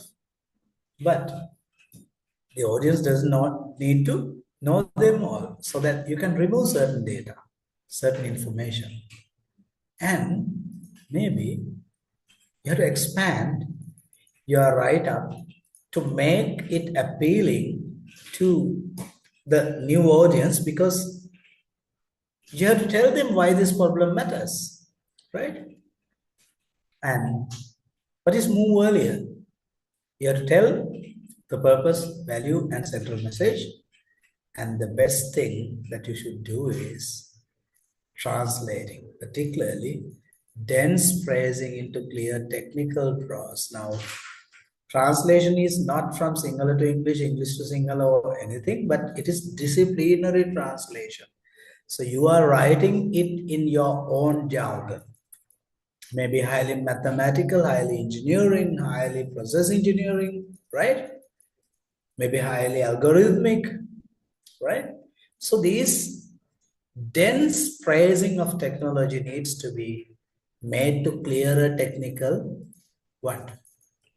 explanations. So those are the things that you have to do in adapting your write-up to fit into a new audience.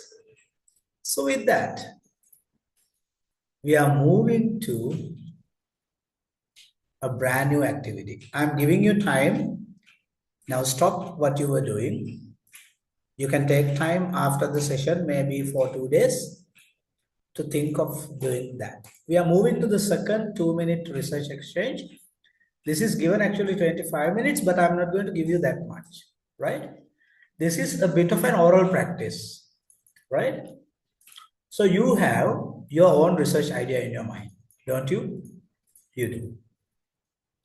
You are expected to tell your research in 2 minutes to a different audience. Now, what is the audience this time? Now you will see in your smaller groups. So I'm going to put you into pairs in the sense 2 of you, right? So you change your research idea to fit into the knowledge and idea of the other person on the group. So for example, you might meet one from textile and the other from chemical and process engineering. So the chemical and process engineering person's research idea should be put into an explainable description verbally to the other person. So you'll be doing it using your mics to each other. You need a bit of a planning, and speaker's task is explaining your research idea in 2 minutes. And the listener has a task. What's it? Give 1 minute feedback using the prompts. Prompts are given in the deed sheets and the worksheets. And speaker actually restate the central message in 1 sentence. Now he gets the feedback, and with the feedback, you alter restatement. You revise it, right? And the rotate roles, you give it to the other person, and other person also receives feedback. And based on the feedback, you are going to change your research idea and goes. A postgraduate research from another STEM field, that is your peer, right? This is not a very big task, but you know what is your research idea in your mind, right? In 2 minutes, you have to explain it to a friend, and then he will be giving you their feedback, right?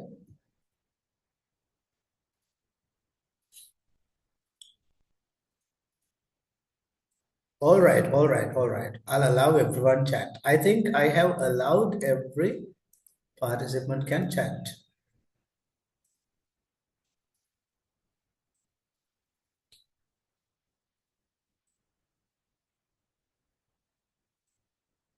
Yeah, how can I set this?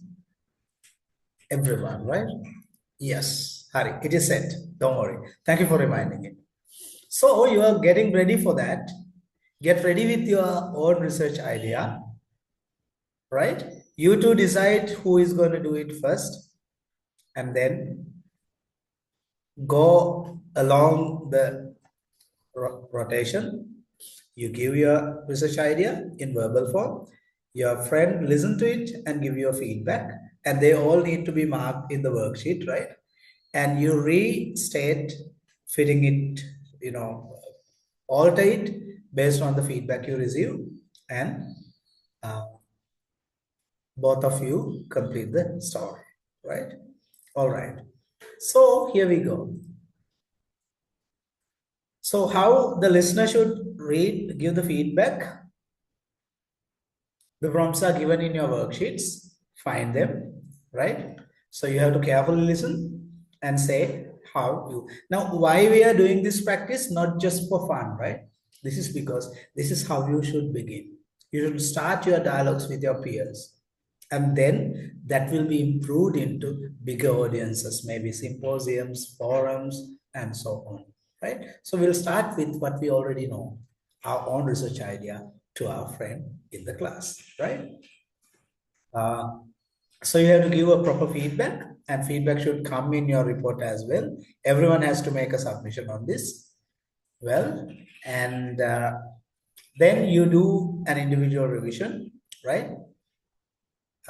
You do revise based on the feedback you receive, and then I'll tell you what the research writing log looks like, and that is something else. So this is the task, and I'm going to divide you into breakout rooms. If you are ready to go into breakout rooms, let me know with a simple button. Thumbs up. We have 43.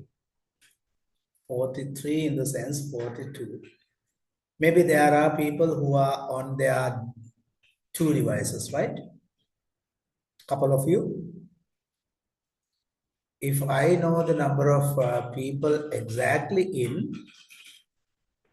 it may be about 40 or 42. So assuming that we have about 40, I'm going to divide this into 18 or 19 groups, right?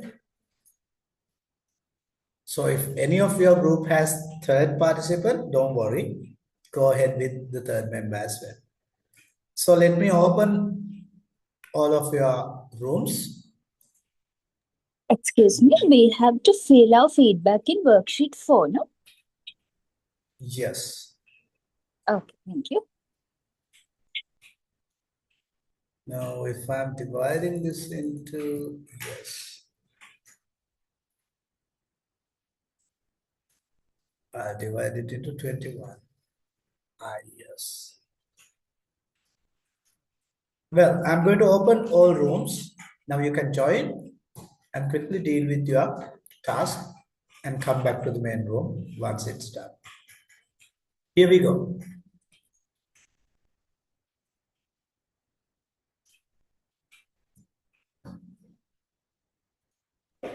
Please join me, please admit me to the room 18. Who's speaking? I'm Harshani. Harshani. I joined to 18.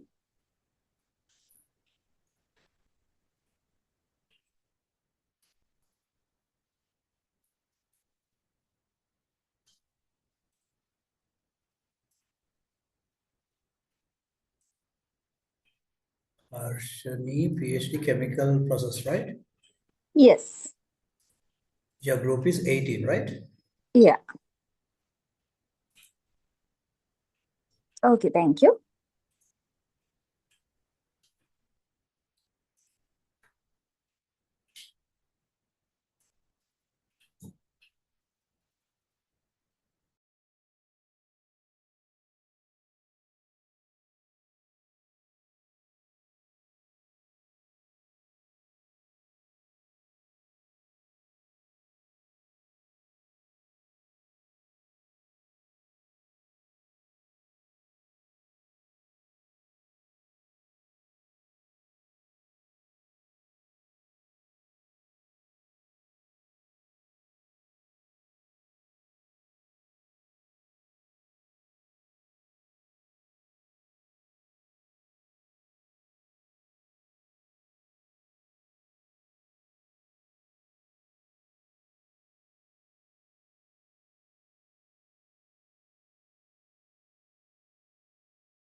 Hi, Nadira.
Hello, friends. I'm here back.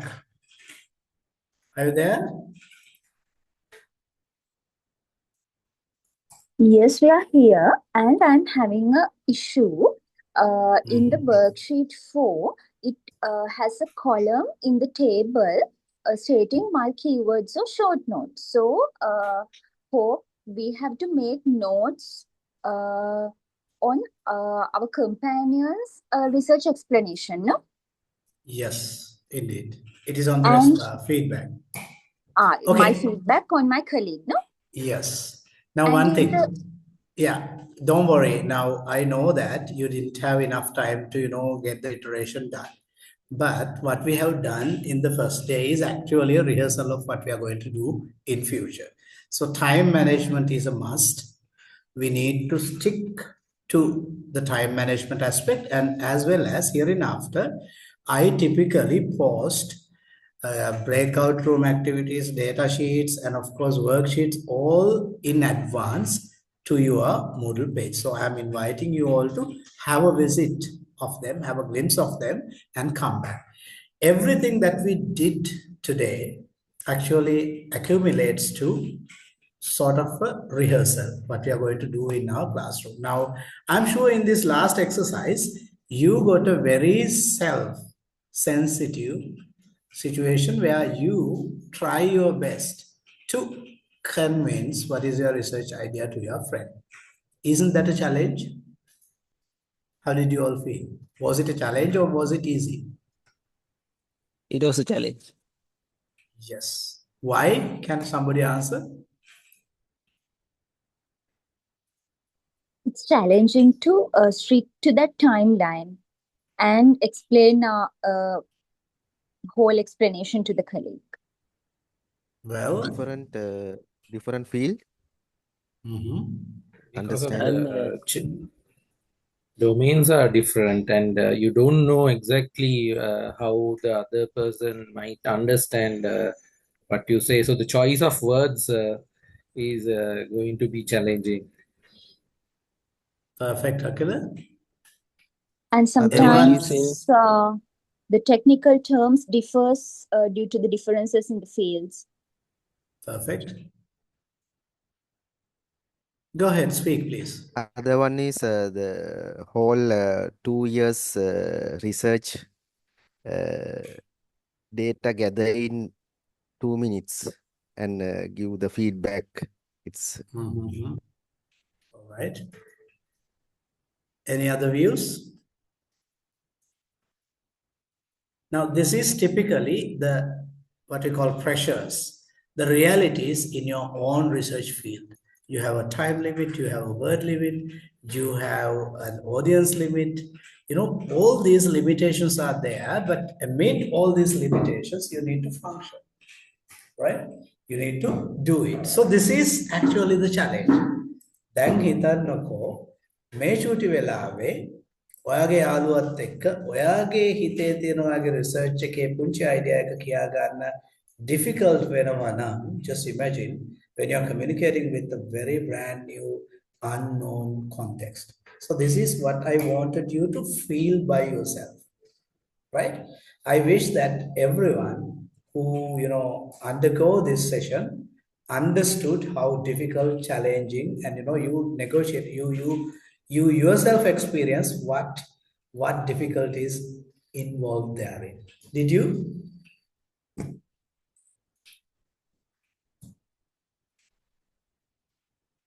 Yes. So all this actually creates the base for us to set up the next ladders, which I'm going to set up each step from next week onwards. So my dear friends, let's quickly move on to our exit ticket today, right? Now I want you all to start the research writing log, which started with the wiki. It is an individual wiki. What you write there cannot be seen by anyone else in the group, but it could only be read by me and you. So that your research writing log should be started today, and everyone should come on LMS. Without coming to Moodle activities there, this completion, or rather gaining the outcome of this program is impossible. Therefore, start doing it. But anything that you missed on the way, right, is actually not a big miss. But if you could not complete anything, that's all right. But if you could not attend the session and understand what is the breadth and depth of this exercise, that is a big problem. I want you all to write a little reflection as well on what we have done today, right? So just use the spaces provided in the Moodle, and don't take the worksheets and all that is created today as very serious concerns. They are just a review, or rather a preview of what you will expect in the classroom, right? If you do not understand something in it, it's all right, but take time and read and understand what was expected in each activity, right? So that is what I have got to share with you today. Before you move to the last part of the session today, I want you to write a feedback on these aspects. How your first revised message will be read. Okay, well, there is one thing. Your reflection should actually reflect what you thought, how you understood it, and how now you feel as something new, right? So reflection typically comes in three episodes. How you felt initially, and how your thinking changes over time, and how will you do it in future. So that is simply the reflection. Your reflections are very, very significant because that tells a lesson to you by yourself. And the same tells a lesson to me, because I realize and I come to know how each of you individual digested the things that we have done today. Well, after today, we actually expect you to do two things. Submit your revised message, complete writing log, read session 2 preparation. I'll be starting posting them. Upload one recent model paper. Model paper in the sense you have to find an interesting, simple, short research paper from your field. Maybe something interested that you read, right? And join Thursday online. Those are the things I want you to do in the next session. Reading as a scientific writer is our focus next week. But, the things that we have learned here will more or less become part and parcel of our journey there, right? All right, Sadhaniyas, whatever you have done today is simply a rehearsal, right? So the time constraints, the understanding of tasks, the worksheet completion, all those things may have defects. It's all right. It's all right, right? That is to show you how we are going to function in this module, right? That's all I want to tell you. Have you guys got anything to tell me in response? Online participation ground rules are here, which no need explanation further. All the things that you reveal about your research, your data that we share in the classroom, I expect that no one is going to copy someone else's thing and do something illegal or rather unethical. I'm not going to do that. And I expect all of you do not do that. And your exit ticket is this. One idea I learned today. One feature of my research explanation I need to improve. One question I still have. There are 2, 3 things. So send your responses taking the next couple of minutes. And in the meantime, if you feel like you have something to tell as the last minute revelation after undergoing 3 hours of horrible talk with me, I know I'm not a pleasant one to be seen for 3 hours. I know it really well, but you have tolerated me. Thank you very much for that. Please deal with your exit ticket and tell me any word that might Ubudu, thank you for your exit ticket. Anything else any of you guys want to tell as a compliment, maybe as a comment, maybe as a suggestion?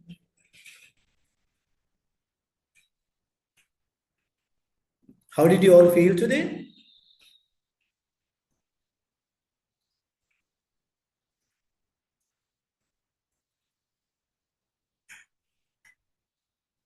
Can I hear from some of you? Your actual feeling? Maybe when you say it, it communicates in the same way.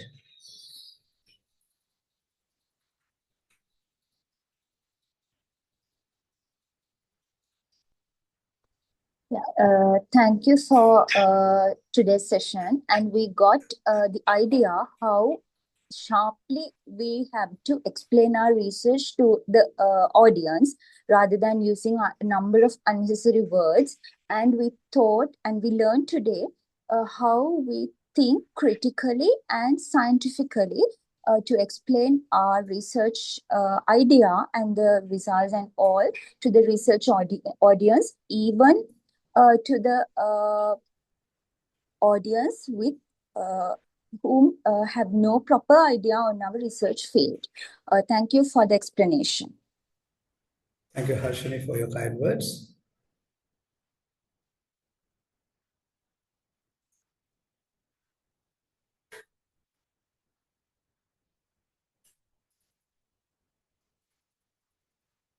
Anyone else who wants to share your view?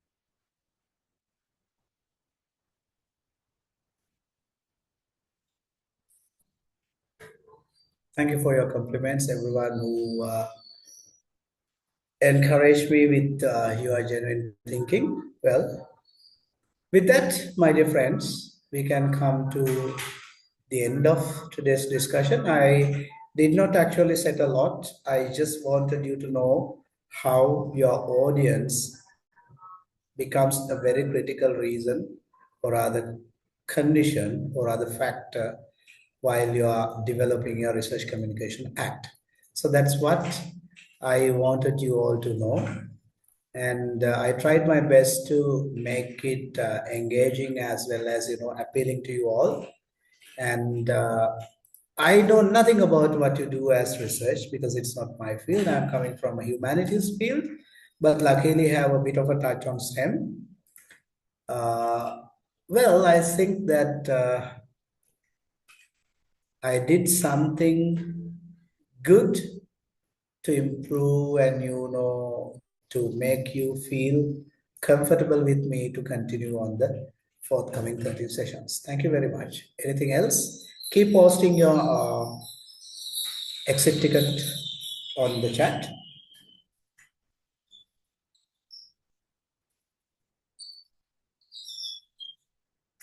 Anyone else who wants to? I actually would love to hear if you have got any comments or criticisms, because those are the things that no one really bring to the surface.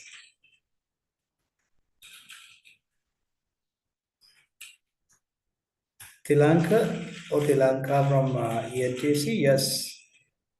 Detecting yourself and where you need improvements is the first step of success, yes. Thank you, Kumara. Thank you, Sai Krisha. Thank you, Shakya. Thank you, Nilan. Thank you, Kushan, Ajani, Lakma, Rubudu, Aisha, Nadika, Dara, Mihri, Ushani. Thank you, everyone. Thank you very much. I hope you had a good time today, and we are going to have better times in our future sessions. Thank you very much for joining with me, and particularly for tolerating me for 3 hours. Good luck, friends.